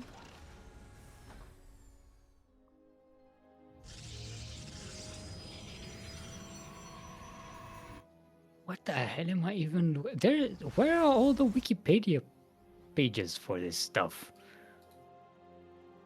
Why can't I find anything? Shouldn't Wikipedia have stuff like that? I think Wikipedia Yeah, but has it's then it says I think it has the one from the campaign. Really? It says all these weird upgrades and I was like, this doesn't make any sense. I have to check that after. Anyway, we have another attack here, this time from Beast, but the tank is here to stop that completely in its tracks. The Stalkers aren't quite ready to face the entire mech army, but at least Beast now confirmed that it is in fact mech. And it looks like the tanks will Beast be is mostly for the defense, meanwhile we're going for Cyclone Helion for the main army. This is setting up a proxy pylon in the east side of the map. So I'm going to be able to reinforce from there. Oh, Storm. Interesting So, choice. go to try and contain. Oh, but Boreau is breaking the contain. He's sneaking around. The Hellions are coming. God, they just bump into each other. Yeah. No brakes. Now they're just getting out of the cars and start shouting at each other. Hey, who taught you how to drive? It's just the Helios are just so bouncy, you know? Like when they bump into each other, like they all like just jumping. It's like they're toy Yeah. cars. They are toy cars. Okay, forcing a recall, that's already valuable, but also getting a whole bunch of probes. They're stacking up! Oh, but there's no target fire. Okay, getting 10 probes for, what was it, 6 aliens. Good And getting a idea, but recall. not the worst. Not bad at all. Oh look, they Yeah. have a dog. Hey, it's the Lyot. Is it a lion and coyote or what? Maybe. We have another But it looks proxy location. It has horns. Its horns are more like you know, those African gazelles type thingies. Yeah. What are they called? Also, it actually howls. Fun fact. Hmm? You can actually hear it howling in the game. Ah, I didn't hear it. It's very quiet on my settings. I don't know how I have it on his, but every now and then you can hear them howling. Do they start a howl with each other?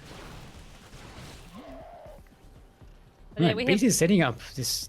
He's got forces all around Yeah. Boreau. He's got a second proxy warping zone.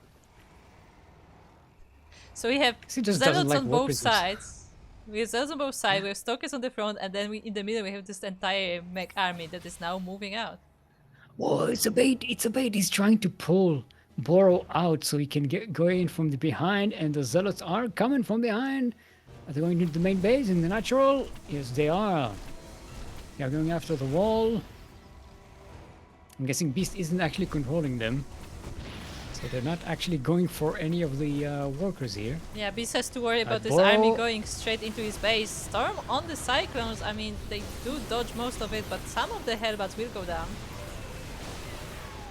But there it is. There are no more storms. The charge was coming from the behind. Boreau is so low in health and is losing the entire army. The trap has been set and it has been sprung. Yeah, the entire Beast Terran is army now was in a fantastic covered in position. storms. In the meantime, the natural base was completely destroyed. Only the command center or the orbital stayed. Meanwhile, all the workers are down. Some of them may be evacuated to the main base, but I don't think many did.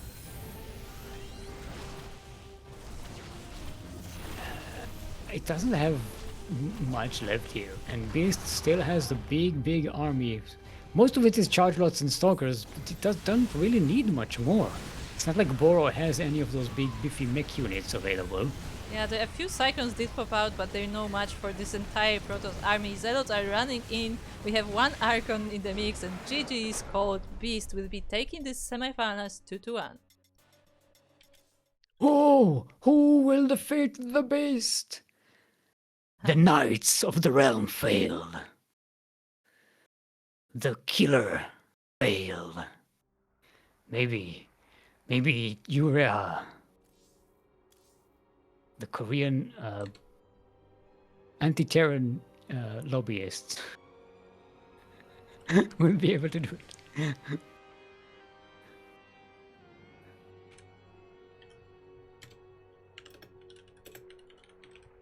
Okay. So we have Urea versus Beast in the final match. Final will be a best of 5. Indeed. So we'll have a 5-minute break before that, and after that we'll get a raffle. We have a raffle, Yeah, I have to set that up. right? Yeah, yeah. So we'll take 5 minutes break, and we'll be back here with the final match of today's Master Swan Open, the number 100, and the raffle. So don't go anywhere. Be right back.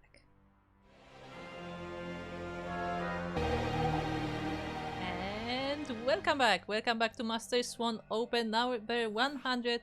We are about to be ready for our finals of today's tournament, of today's monthly. But before that happens, we have something else to do. We have the random raffle. If you participate in our tournament and you finish at least one series, whether you won or lost does not matter. As long as you participate and finish the series, you are eligible for the random raffle, the prize for which is $5. And that's the random raffle. So without further ado, Krupp, who is today's winner of the random raffle? Today's winner of random raffle is Drum roll, drum roll, drum roll. Star Knight. Hey. Actually, a newcomer to our tournament, first time participating as far as I'm aware. So yeah, congratulations to Star Knight, who is the winner of our random raffle for today. So if you are hearing this message, make sure to join the Matcherino, as that's how we pay out the prize pools.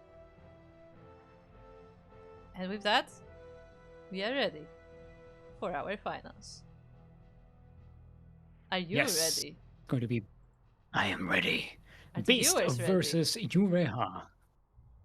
It's indeed Beast versus Ureha, the two players that showed us quite strong games today, and we'll see how they go in the finals. What?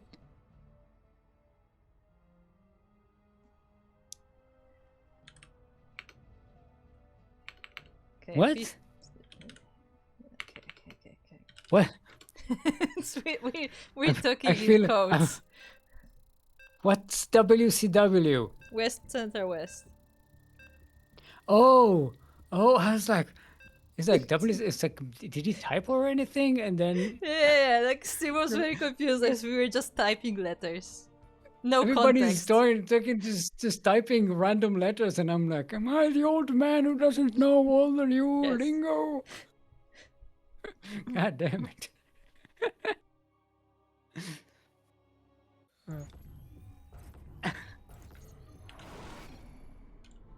Oh, it's red versus pink, lovely. Anyway, we are here on Mothership. Not the map I expected to see here. But nonetheless, on the left side of the map, we have the pink Zerg player from Korea. It is Ureha.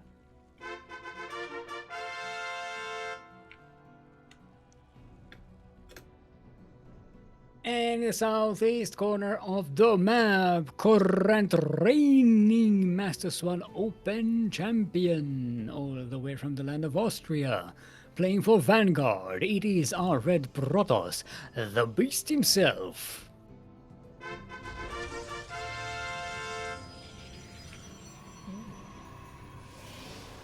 But yeah, we actually don't get Mothership too often. Of course, this was a randomized map to start things off, but yeah, lately I feel like Mothership has not been as popular as it used to be. Probably just because it's huge. It's beautiful. It's the prettiest map and the coolest. It's so cool. It is the coolest map in current map, I always say. Whether it's the prettiest is obviously debatable. Like everybody has their own, you know, preferences. Everybody has their own dumb fuck opinion about what is beautiful, but this is beautiful. Is what you're but trying to I mean, say. it's the most creative one. It's the most creative one. Yes, yes, definitely. Like it actually has like an interesting theme to it. But once again, And Ureha, the beautiful, it works. It works like the Kitsa Mothership, and it works as a map, both at the same time, which is fantastic. Oh. Yeah, I was speaking gonna of say. things working at the same time. Yeah, it's is sounding quite aggressive. pulling all the boys. He tried to do a proxy hatch and kind of But changed his mind. gave up on that. Oh, gets a surround on that zealot. Yeah, he's a bit undecisive about whether you should go for the Zealot or the Pylon, but nonetheless, the forces are here. The Zealot is being surrounded, the second one as well. The probes are off the line and they are fighting their fight, but they're not quite able to win here, and the Pylon goes down. No more reinforcements. I was worried for the adepts to come out, but without the power, yeah, that's going to be very much delayed. Now this is super all in from Ureha. All of the workers are on the way to this side of the map. There's nothing left at home. Oh, Beast gives up. That's a very strong start to a series, like mentally. Like you do this and your Yes. opponent is like, oh, you, and you know, like that's a strategy, definitely. We are under 3-minute game. We barely even saw the map. Beast is like sad Old Republic.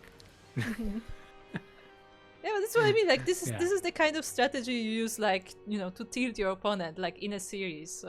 So when you open the series with that, like they will be like thinking twice before they do anything. Ay, ay, ay, ay, ay. Cheese is so much fun when you watch it, but when it's happening to you, it feels so bad. I don't care personally. Like I don't care when somebody cheeses me. It's okay. It's whatever. Ooh, Slow Joe wants either to win, who doesn't know who he should gamble on. Hint, hint, wink, wink. Thank you, Slow Joe, for that. Like, Nothing happened. everything's fine. Everything's fine. Right?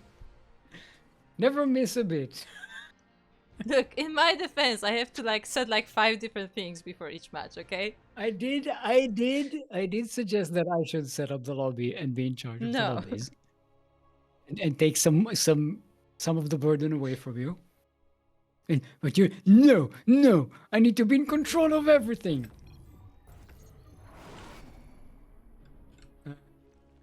Oh Okay. no. Oh no. What? Panic. No, yeah, introduce the players. Well, welcome everyone to Old Republic. Better than the New Republic with all its newfangled stuff. We're in the southwest corner of the map, all the way from the land of Korea. It is our pink Zerg giving up for Ureha, aka Terran Shibal.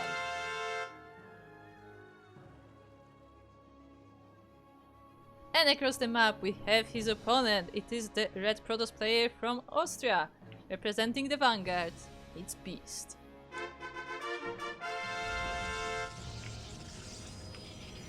There's a drone sneaking into Yep. Beast's base. Yep. Is it just going for a look-see? No, it's going for a proxy hatch again. Yep. Yeah, I'm telling you, like Ureha has no breaks today.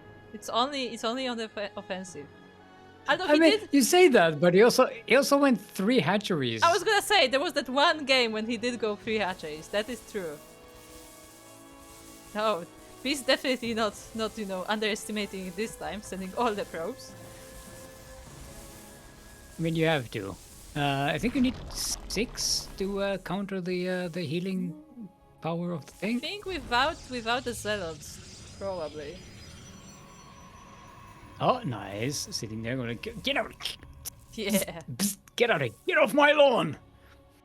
Get off my weird viewport floor. It's mine. Yeah. How do we like the pinkies? This looks like one of those things you get at like fairs and stuff, where you just strap someone in the middle of the thing and then spin them around Sure. until they throw up. I don't think I've ever seen one of those. Yeah, I've seen it a couple of times in like events and stuff. They haven't like a thing. Oh, it looks awful. Like, some people enjoy that kind of stuff. But the zealot made it all the way Yeah, here. I enjoy being nauseous. Yay! Yeah, Fun. some people just like the experience. What can I say? But yeah, I'd have, Ureha in the I'd have to meantime keep all is- the candy corn I ate in the fair inside my stomach. Yeah. Ureha Let's double spray it expanding around. here in the meantime. The zealot is actually surrounded, but the adept will be able to deal with these zerglings. Beast is doing a little bit of damage here and keeping Urea annoyed. And most importantly, keeping Urea on this side of the map. Another left. Beast is going for a Stargate at home. The Adept's going in for another shade in. Maybe? Yeah. Oh, gonna munch on some drones. Oh, but the targeting isn't ideal. They don't kill as much. Yeah, one of the adepts already goes down, so that won't be easy to one-shot more workers here. In fact, I mean, one adept cannot one-shot the workers, so... Yeah, only 5. It could be better, but it's not the worst, I guess. No, it's pretty good. It's pretty good. But now Urea is free to march across the map and start annoying Beast. The wall is in fact built up, so this shouldn't be a problem. Once again, Void Ray from Beast coming up. I like that the Stargate is the only unit, the only building that actually shows you what it's building in game. I'm trying to think if Robo does. No, I don't think it does. I don't think it's as clear. But I think it also has different shapes. So... yeah, I'm not sure. I would have to check that. Beast, make Robo. I was going to check the wiki, but I'll probably find out the robotics facility from StarCraft 1 or Yeah, something. you probably would. Like, You know, we have a roach warren coming back up. in my day, when we searched for things online, we were able to find them. Also, Boreau is saying that I'm correct. Thank you.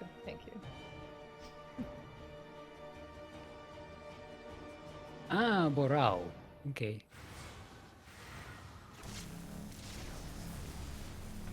Oh, as the Void Ray actually goes across the map and harasses this third base of Urea. The queens are trying to hold forth, but now the adepts show up together with the oracle, and they will start to fall down. The adepts also shade into the natural, and there are no defenses, only a few zerglings. The roaches are not here yet. Urea it just doesn't have enough to deal with this. Oh, I think he was actually attacking his own spore there for a second. What happens? Yeah, I'm like trying to think what happened to the roaches. I think it's just resources, like he just does not have enough to actually make a roach army. He made some zerglings to defend, but he did suffer quite a lot of losses here. To be fair, it doesn't really... Roach needs speed to you know, march across the map, but, you know, right now we can do it with zerglings and stuff. Roaches, they're not ready for a push. He needs to do damage. This third base is in danger here. I mean, right now, Beast does not have that much of an army like himself, as he did lose quite a few units across the map. And this third base, losing it is not going to be the end of the world for Beast either. So, you know, we can afford to just wait around, wait for an oracle, and then just kill the zerglings one by one and not be super panicked about keeping this base. Now, you don't need to sacrifice too much to keep it. Yeah, the Nexus doesn't even go down. The Oracle pops up in time, and yeah, the Zerglings are being chased off. Okay, so now Urea is going for the roaches. Speed is halfway, a little more than halfway done, coupled with +1 range. But there's not going to be a lot of roaches available for Urea. His income is gone up a little bit with that third base up and running.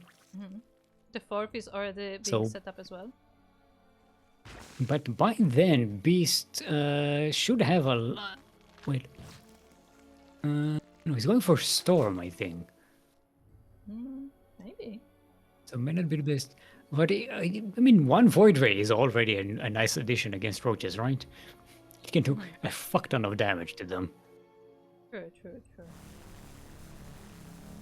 Although that Void is quite hurt already, so if he does run into some queens, that could be a problem. It does manage to deny this base though, which is very nice there for Beast. Urea is setting up an attack on the third base of Beast. There's a lot of units to defend. There's a shield battery. I don't see this doing much. There's Storm starting. Blink as well. There's a lot of Ravagers though, so if the buys are nice, it could do some damage. It looks like Ureha is trying to focus the shield battery but barely misses it and it just survives. Okay, one more bile and it does go down. I don't see Pura winning this. This is not a place you want to hang around in. Ravagers on their own, they're pretty flimsy. Yeah, the roaches are here to reinforce though, that some of them did run into the army unfortunately, but they do provide quite a lot of firepower, but not enough to break this position, and that beast will tie it up 1-1. Yeah, Ureha realizing that the Protoss has been left alone for too long, and with 2 attacks, he just didn't manage to do enough damage to keep himself in the game, and he just taps out. So we have ourselves a sideways 1-1.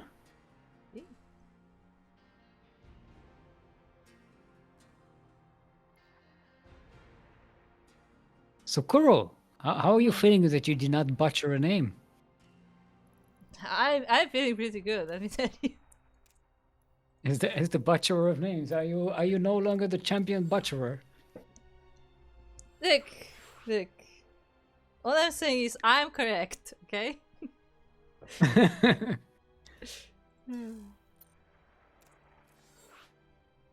No, but in all seriousness, like I try to basically read it like kind of like in Spanish people would, and in Spanish people read the letters as they see it similarly to in Polish. So that's the thing. It's like a cheat code between Polish and Spanish. That like I just read a lot of words how I would in Polish, just keeping in mind some of the rules, and it just works. See, but don't you usually pronounce the E as E?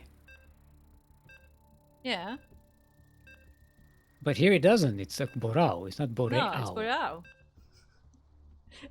It's all in there. Boreau. Boreau. Yeah. Boreau. See that now we're back to Portuguese. Because when I think about this name, what I think about is like Aurora Borealis. This kind of like word. Yeah. Yeah.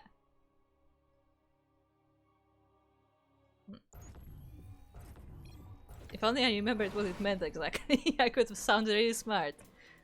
I know it's something about the light of creation. Sure. Yeah, that's what it means. Aurora Borealis, the light of creation. Lights of creation. Anyway, speaking of the lights of creation, we are on 10,000 feet, which smells awful. We're in the southeast corner of the map, all the way from the land of Korea. Currently sideways 1-1 in the series. Give it up for our pink Zerg. It's Ureha.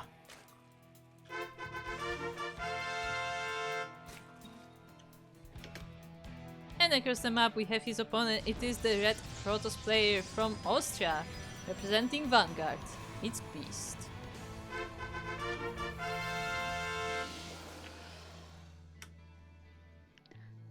This is the map that makes creep sparkle. Maybe? Forgot about that. There's a weird like light contrast. Ah, yeah. 'Cause it's like very. It makes it's like shiny. Intense. Yeah.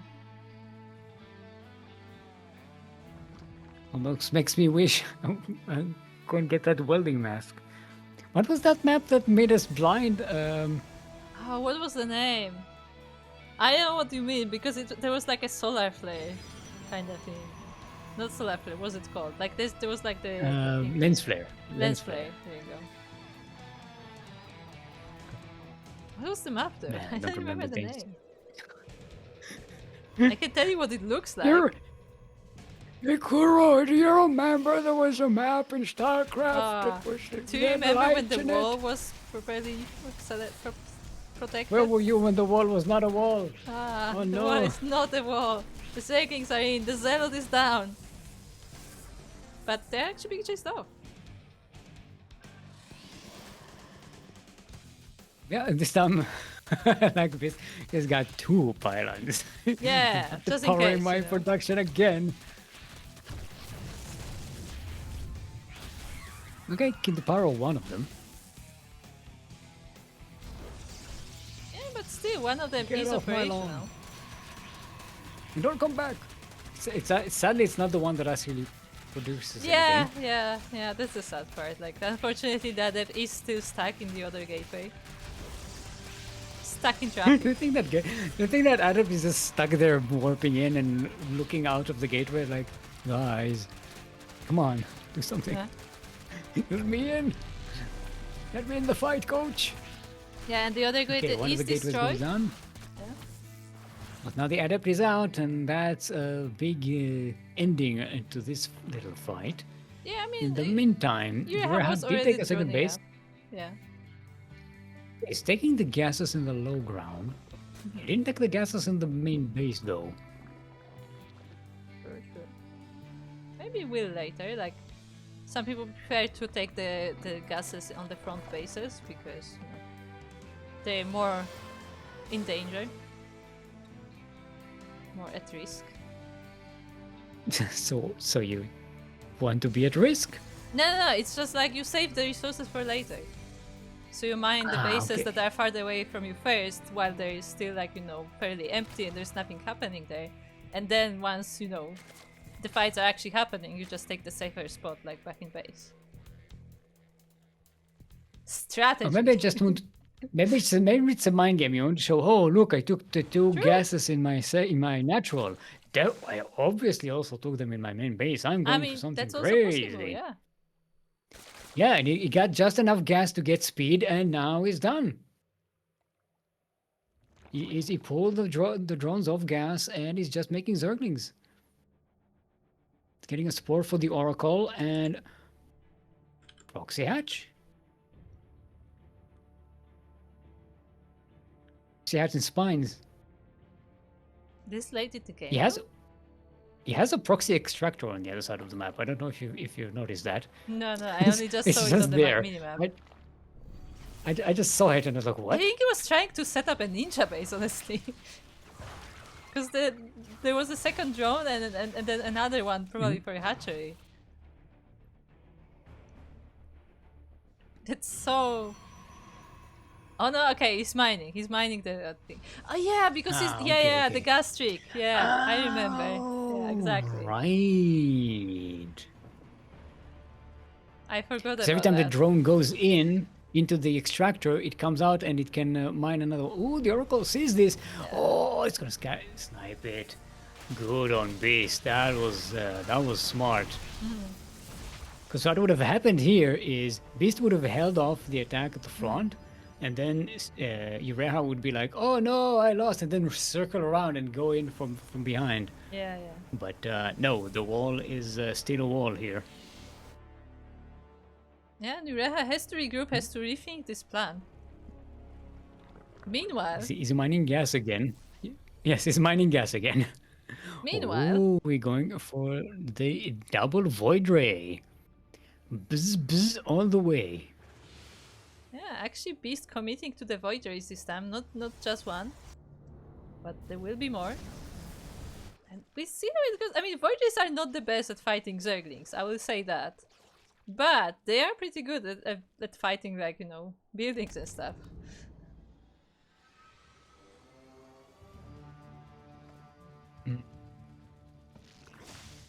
What? Okay, this base is a bit bold to take. It is, but I mean, why not? This is why not. Yeah. because yeah. because use Kuro, a this spore this too. Kuro, this what you are seeing right now, this is what. Look, it's just in the Zerg blood, to be aggressive. You have to be out there on the map. But he wasn't being aggressive. If you're not expanding forward, then are you playing Zerg really? Yes, you can expand sideways. It's really better. Shh. This is good if you're going for like a roach heavy Yeah. play where you just keep marching roaches across the map. You get the creep spread and the fact that you're attacking defends your base. But for here, it's like, no. Yeah, Your there's base is just super exposed against and the there's air just more protoss. voiders coming in. Well, the queens do have transfuses and they're taking out one of the void rays, which is nice. I also like that Ureha got spores to deal with the air protoss, but he Yeah. didn't get any here. Okay, now he's getting one here. Yeah, I mean he does have a lot of queens here, as you said, so the spores weren't really that necessary, but you know, it's still nice to have there because you can't just have the queens stand there all the time. Meanwhile, these are them just sneaking out of the base. Oh, we about to get surrounded by Zerglings. Ooh. Good positioning there by Beast. But the Zergs will do as much damage. The Adept will do as much damage as they can before they go down. In the meantime, another denial of that fourth base. That was a cancel, not a kill.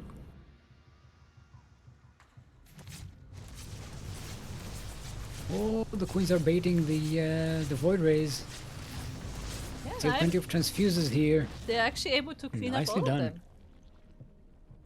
Yeah, I think there was Beast just wasn't microing them, so they just they got baited. Yeah, I mean there was also like just they were not hidden enough in the space between the bases. And as you said, Beast was probably paying more attention to defending this third base that is being constantly chewed on by the Zerglings. Oh, hello. Oh, the queens! Hello. What? Oh no! Oh no! I don't think that was intentional. I think he wanted to send the Zerglings out on the map, but instead he sent the queens. Like they're just having a bit of a field trip, okay? They were just going on an adventure. Where you going? We're going all over. There's no creep over here. Why are we walking when there's not even No, any creep? they Who took organized their this trip? like walking sticks, the you know the trekking sticks, whatever they're called, Yes. and they just went for a walk. Oh, Mutas! We got Mutas! Oh, Ooh, we didn't even see the Mutas? spire. Mutas versus glaives. How did they do against Void Rays? That's not something I see very often, so I don't know. I think Mutas do okay versus voiders actually, because because there's just a lot of They're not armored. they're not armored, and there's usually a lot of them. But I don't think that will be necessary Okay. because the queens are making short work of the void rays. Now the Mutas are coming in, cleaning up the rest of these Adepts and the Void Rays. This is looking pretty good for Urea. Switch. The Switch came in clutch. Beast lost a lot of army here. All the Void Rays that were left and a lot of Adepts as well. And now Urea is free to roam around. There are Phoenixae on the way, but you need a greater number of them to deal with that many Mutalisks. Mutalisks just ignore the Phoenixae and just go for the probes. As they do, G is gold and Ureha is on match point. Oh boy. That was a very interesting game. Yeah, truly. Like a lot of Okay, interesting switches and decision there. A lot of switcheroos there.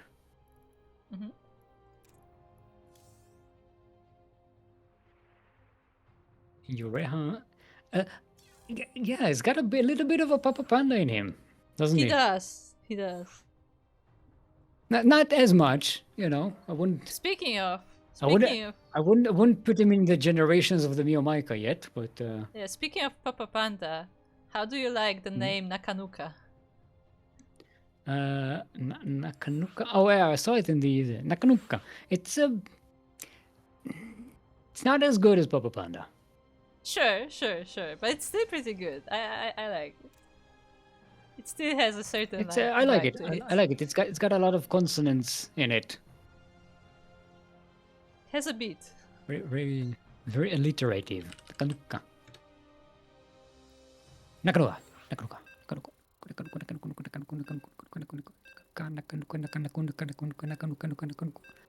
Yeah, not easy to say in succession. Very Yeah, fast. that's what makes it fun. But Papa Panda is very fun to say. Papa Panda, Papa Panda, Papa Panda, Papa Panda, Papa Panda, Papa Panda, Papa Panda, Papa Panda. Papa Panda, Papa Panda, Papa Panda, Papa Panda. Sounds like beatboxing.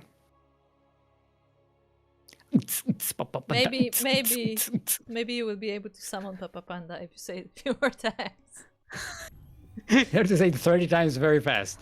Yeah, and he Otherwise, it suddenly won't just show up. appears in the chat out of nowhere. Did someone summon me? No, he appears behind you because he's Papa Panda. Oh no. He's sneaky.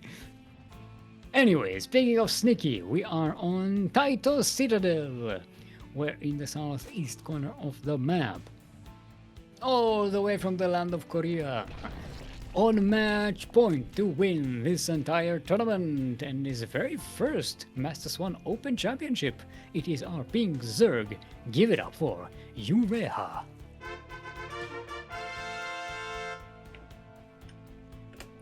And across the map we have his opponent. It is the red Protoss player from Austria, representing Vanguard. It's Beast.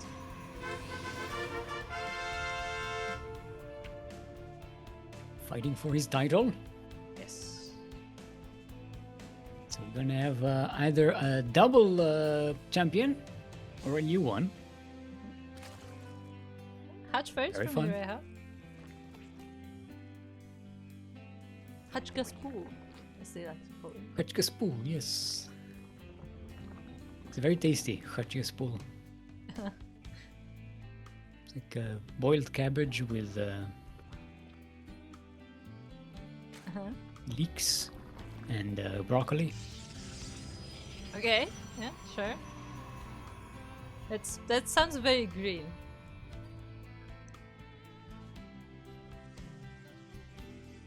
So you put some paprika in. Give it a Aha. little bit of color. Okay. Sure. I was That's trying it. to actually think of That's a good combination to cook, and I gave up. I was like, I don't know. I just like Yeah, how I'm we not a went for big the most green cabbage boiler. combination. Just like all the green stuff. Put it in there. I didn't say parsley. You didn't see it by parsley. I didn't say parsley. I didn't say basil. I didn't say spinach. Coriander.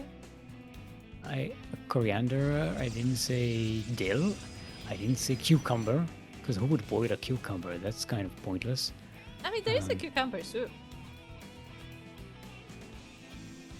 Doesn't make any sense. Cucumber is mostly water anyway. Why would you waste your time No, boiling? no. It's a cucumber. Like, we make soup out of pickled cucumbers. Well, you're Polish. Yes. That explains it. I mean, like, Look. I mean, look. hey, it could be a rye soup, okay? A what? A rye soup. I don't know if it has like an English name actually. Iso? Hold on. No, I'm gonna look it up after the game. I'm not actually gonna look at the Wikipedia. No. Okay, Adopt comes in, gets a good scout. Doesn't find any damage, but, you know, gets a look-see.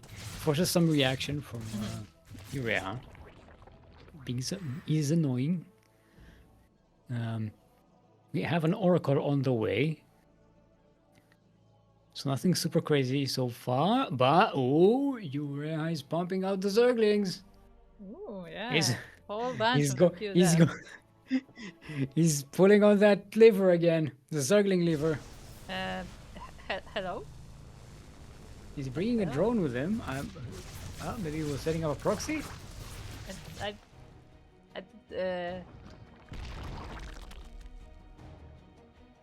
Okay. Yeah. Oh, Sure. sure. Sure. Yeah. He did the. He was. Yes. He's Make doing it creep the, highway in a way. Yeah, creep highway trick, where you cancel the hatchery, and then they put a creep tumor on the little blob of creep that it creates behind it. Yeah. Like there's like a split second that you can. I mean, a little bit more than a split second, but like there's a moment where you can do it while you cancel the building. But is it efficient to do it all the way? It makes the path faster. But my point being, like, is it more efficient than just getting a layer and just using overlords? Yes, because you don't need gas Okay. for it. Okay, fair enough. Fair. And you don't we need the overlords, and it's right there. Also, it spreads creep, which is Sure. good. Yeah, but what I mean is, like, when you have the overlords, you can also like use them the same way. To, like, you know, make an island. Yeah, but they can and be then... killed more. They can also be killed much more easily than True. creeps. Tumors. You don't need vision to kill them. Anyway, this third base is being taken over by the Zerglings. The oracles are here, but they're mostly out of energy. There is the void ray here, but it might not be enough. Oof.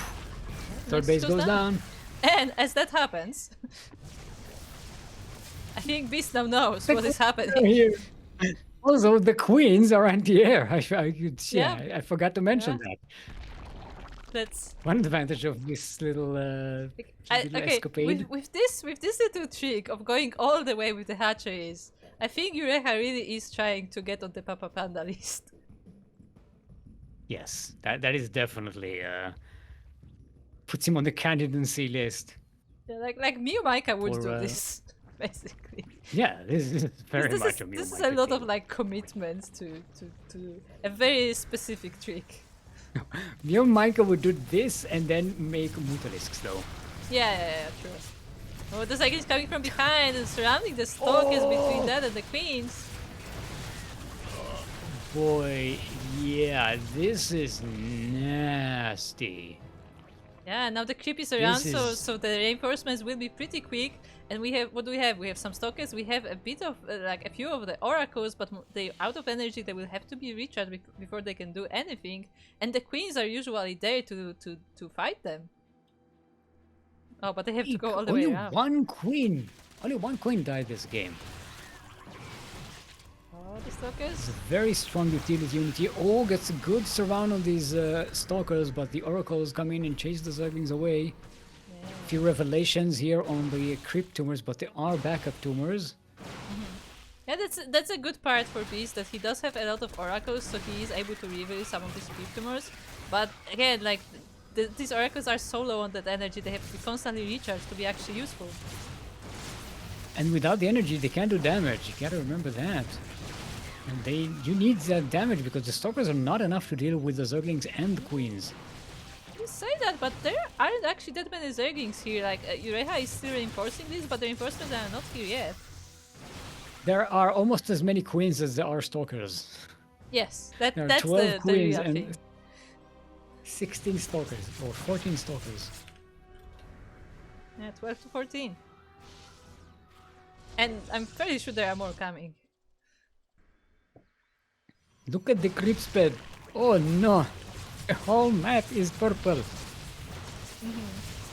Yeah, the Zerglings the are Zerglings are running coming in. in. The stalkers blink away, but the queens are chasing this. They are slightly off beat, but it's not that bad. Oh, I think maybe Beast is doing it. Eureka is running out of units on this side of the map. And even with the creep highway, it's not a highway, this is the creep lake? I don't know. Yeah. What do you call this?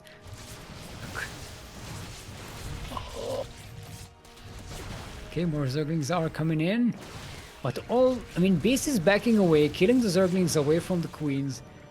Eureka needs to change something up here. I don't know if this is Yeah, sustainable. at this point, I don't think the Zerglings alone can do it, and the queens are starting to go down as they were left alone without their support. So I do think, like, However, in the meantime, yeah, Eureka has 5 bases, by the way, Yes. and is getting workers now. I mean- Is not committing to this fully, and he's going to have a massive economy. Beast is getting a ninja burst. Yeah, I was gonna say that, like, Beast has been contained for the longest time on this side of the map, but was able to sneak out a probe out and actually sets up at a gold base. So that will definitely be very helpful for the Protoss player. 136 Zerglings died this game. Yeah, if you look at the resources lost tab, you know, it's pretty heavily in favor of Beast, but see, the thing is, Urea lost mostly, you know, minerals. Well, purely minerals. He didn't lose any gas points, actually. Yeah, it was all the Zerglings and some queens. It's just minerals. And now he's going straight into an infestation pit. Okay. And then where? And to more next? queens. I guess. Yeah. Yeah. What's the plan here? What's the tech? What do And we the have? 6th base. He's still not making any other This- tech. Is it just for upgrades? Kuro, this map looks like a campaign map. This looks like you're a Protoss playing the campaign map. True, with the Against Zerg Zerg. creep. Yeah, true. The This creep is insane. crazy. Still no detection from Beast. Yeah, I mean he has the oracles, right? Yeah, but this is so, like, you have to actively do it all the time. Instead of like having an observer to just seize all these hook tumors and cleans them up. Oh, Zerglings get a decent surround here, but there is an Archon. The Archon is wobbling about, it's not even attacking. The Queen's coming from the side, they snap some of these oracles. More Zerglings are streaming in. Beast is taking a beating in the middle of the maps. Creep everywhere. There's creep everywhere. It's all on Yeah. creep. The Archon was There's no such actually thing as not on creep. the Archon was actually stuck between other units and wasn't able to do that much damage. And look how many queens there are. This is like comical level of queens. 22 queens. 12 stalkers, 10 zealots, and 22 queens. Yeah, and more There's a queen Zerglings are every streaming in. Protoss unit on the map. There are cannons here to aid in the defense, and a lot of shield batteries as well. Urea doesn't really have any way to break this siege, I think, but Urea doesn't really need to punch through. Yeah, I mean he has all the bases and everything. Like he just has to keep Beast on this side of the map to just keep him contained as much as possible. Sure, Beast does have the base, but does he have enough production to stop this? I don't think so. The gold base only has like 5 probes in it. It's Yeah, not really because- affecting the economy that much. Look at the income difference. Oh no! What the hell is going? Yeah. Because Urea that's is the on, thing. on Like 6 Beast, bases with 86 workers. yeah, Beast has to focus on on defending. So he's constantly remaking the army units, making the defenses. So he doesn't have the time to like spend on the economy. And at the same time, Ureha, with all his bases, like he's only really using the minerals, so he can just pump out as much units as he wants with all these bases now. I thought Urea was like getting drones, getting bases, going to transition into a late game. No, Yeah. he's just making more No, he queens. just got cracklings. That's it. Just got the upgrades. This and is, that's you it. know what this is? This is true. This is Pang This Tesu. is true would play like this. This is the true way. Just The make true way of queens and saying. Zerglings and keep pushing. Yeah, and they and still trying to break this wall. I mean, the force fields are trying to hold the flood before it comes in, but the gateway is falling. There you go. And with that, Beast steps out, and Ureha takes Yeah. this series 3-1 and becomes the champion I agree. of Master Swan Open. WTF is right. Yes. I mean, to be fair, everybody was thinking that. To be fair. This is yeah. Congratulations to Ureha for the win of tournament. Yeah, he's got a Master Swan, a Duckling Open Championship, and now a Master Swan Championship, the very first one of 2026. Yeah, congratulations to Ureha. Some crazy games definitely today. So yeah, really interesting showing is what I would say. Very aggressive, but very interesting games. Like, it wasn't just like, 12 pool, drone pool kind of thing. Like, it wasn't that kind of aggressive. It was just very dedicated strategies. Yeah. And, it's very creative. Takes people off guard. But to be fair, Beast was standing up to this quite stoically for a long time. I'm surprised he lasted as much as he did. This was Yeah. annoying. But this was very annoying. I will say there were a few moments where it looked like Ureha was running out of steam. It looked like he just didn't have quite enough to break the Protoss, but he was able to hold on. He was able to keep on the pressure. He was able to keep the Beast, he wasn't able to defeat Beast, but he kept Beast contained, and that gave him enough time to invest in the economy back home, invest in more units, more upgrades, and in the end he was able to overwhelm the opponent. Yeah, and we saw something we very rarely. I haven't seen a Queen March like that since True, basically. Maybe Mio sometimes would do something like that, but usually with Hydralisks or something. Yeah, Mio was more of not pure Link not pure Link Queen. But True liked Queens, so that makes sense that Queen would do that. Queen, well, the True would do that. Jesus. True. I miss True. What happened to True? I heard that he was doing decently in Brood War, actually, but I never had the time to watch. So I'm not quite sure. I miss him in the scene. He's fun. Yeah. Definitely a very interesting personality that most of the people watching us probably don't even know, to be fair. Genius, a special kind of genius. Juggling. Make juggling. Like juggling, good unit. Yes. But anyway, that's it for our tournament for today. That's it for Master Swan Open number 100. So if you enjoy this tournament and you want to see more like it, then consider checking out our Patreon, because the Patreon is the way to support this tournament. This is how we are able to run these tournaments. That's where all the prize pools are coming from. So yeah, consider checking it out. Obviously only if you have the budget and the money to spare, but if you don't, watching is also a great way to support, actually. Watching the streams, sharing the social media posts and so on. Every contribution counts. It doesn't have to be monetary contribution like that. The views are also very helpful, so if you can do that, that's also really nice and can help us in running tournaments in the future. Yay! So yeah, with that, again, congratulations to our winner. Congratulations to Ureha. Congratulations to Star Knight, who did win our random raffle, as a reminder. And with that, Stig, where can we find more of you? Yes. At home. Playing Star Sector. True. And not streaming it. Tell us about the Star Sector experience. Like all the fun parts of playing Terran without all the annoying parts. Yeah.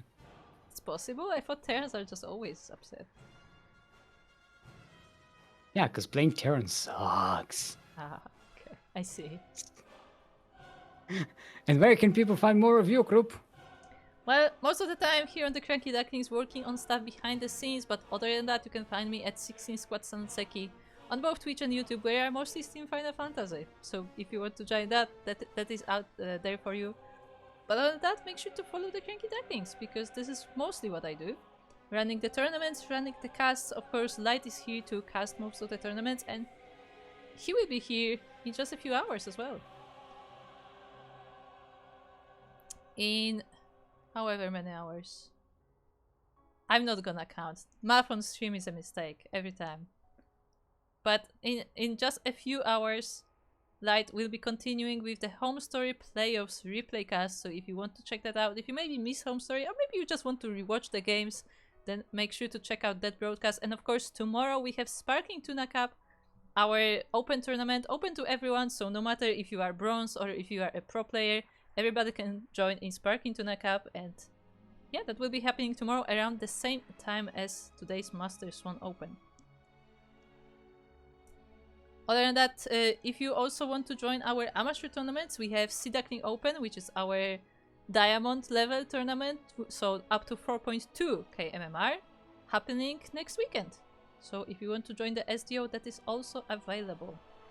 Of course, make sure that you have the required games, make sure that you are the correct level, all of the eligibility that's a hard word. Eligibility rules are on the brackets, so you can always check them there. And yeah. Will this be put on YouTube? Yes, all of the broadcasts. We are simultaneously streaming to Twitch and YouTube at the same time, so all of our broadcasts are immediately available as VODs on the YouTube live tab. If you look at the top, you have like the videos and so on, and there's a live tab, and you can see all the VODs right there, right as the broadcast is actually happening, because they just do it immediately. And later on, like in a few weeks, it will also appear on the main like video tab as well, so you can check it there as well. So yeah, if you miss any of our tournaments, that's where you can find them. Or if you want to maybe like see your game broadcasted and stuff like that, so you can check that out there. Other than that, are we missing anything, Steve?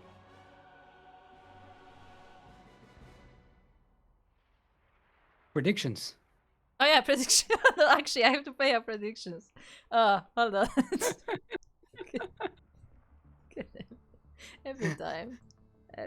Can't go wrong with reminding you about predictions. Oh, you're actually saying he likes True. Oh, that's nice. Hey. Likes both True and Dark. That's really nice. That's really nice. That's good to know. The Sul fans here. Yeah. We actually were following True quite closely back when he was playing StarCraft 2. And I was one of his main moderators. His channel? I was one of his you were the one main who taught him how moderators. to stream or something. Huh? You taught him how to set up a stream or something, right? I don't or think was it somebody else? No, I don't think I set up True's stream because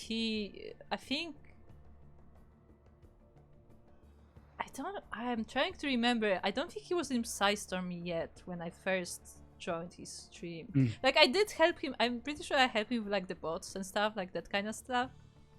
Like the night bot for the channel. Like I think I did that, but like the stream itself, I think he actually had set up like I think with his team or someone. I don't remember. But yeah, I was like one of the main moderators for the channel. And so like yeah. Like all the I contributed some of the emotes to the channel, I remember. Which were just screenshots from stream really. So yeah, it was an adventure, I will say that. Moderating for True was an adventure.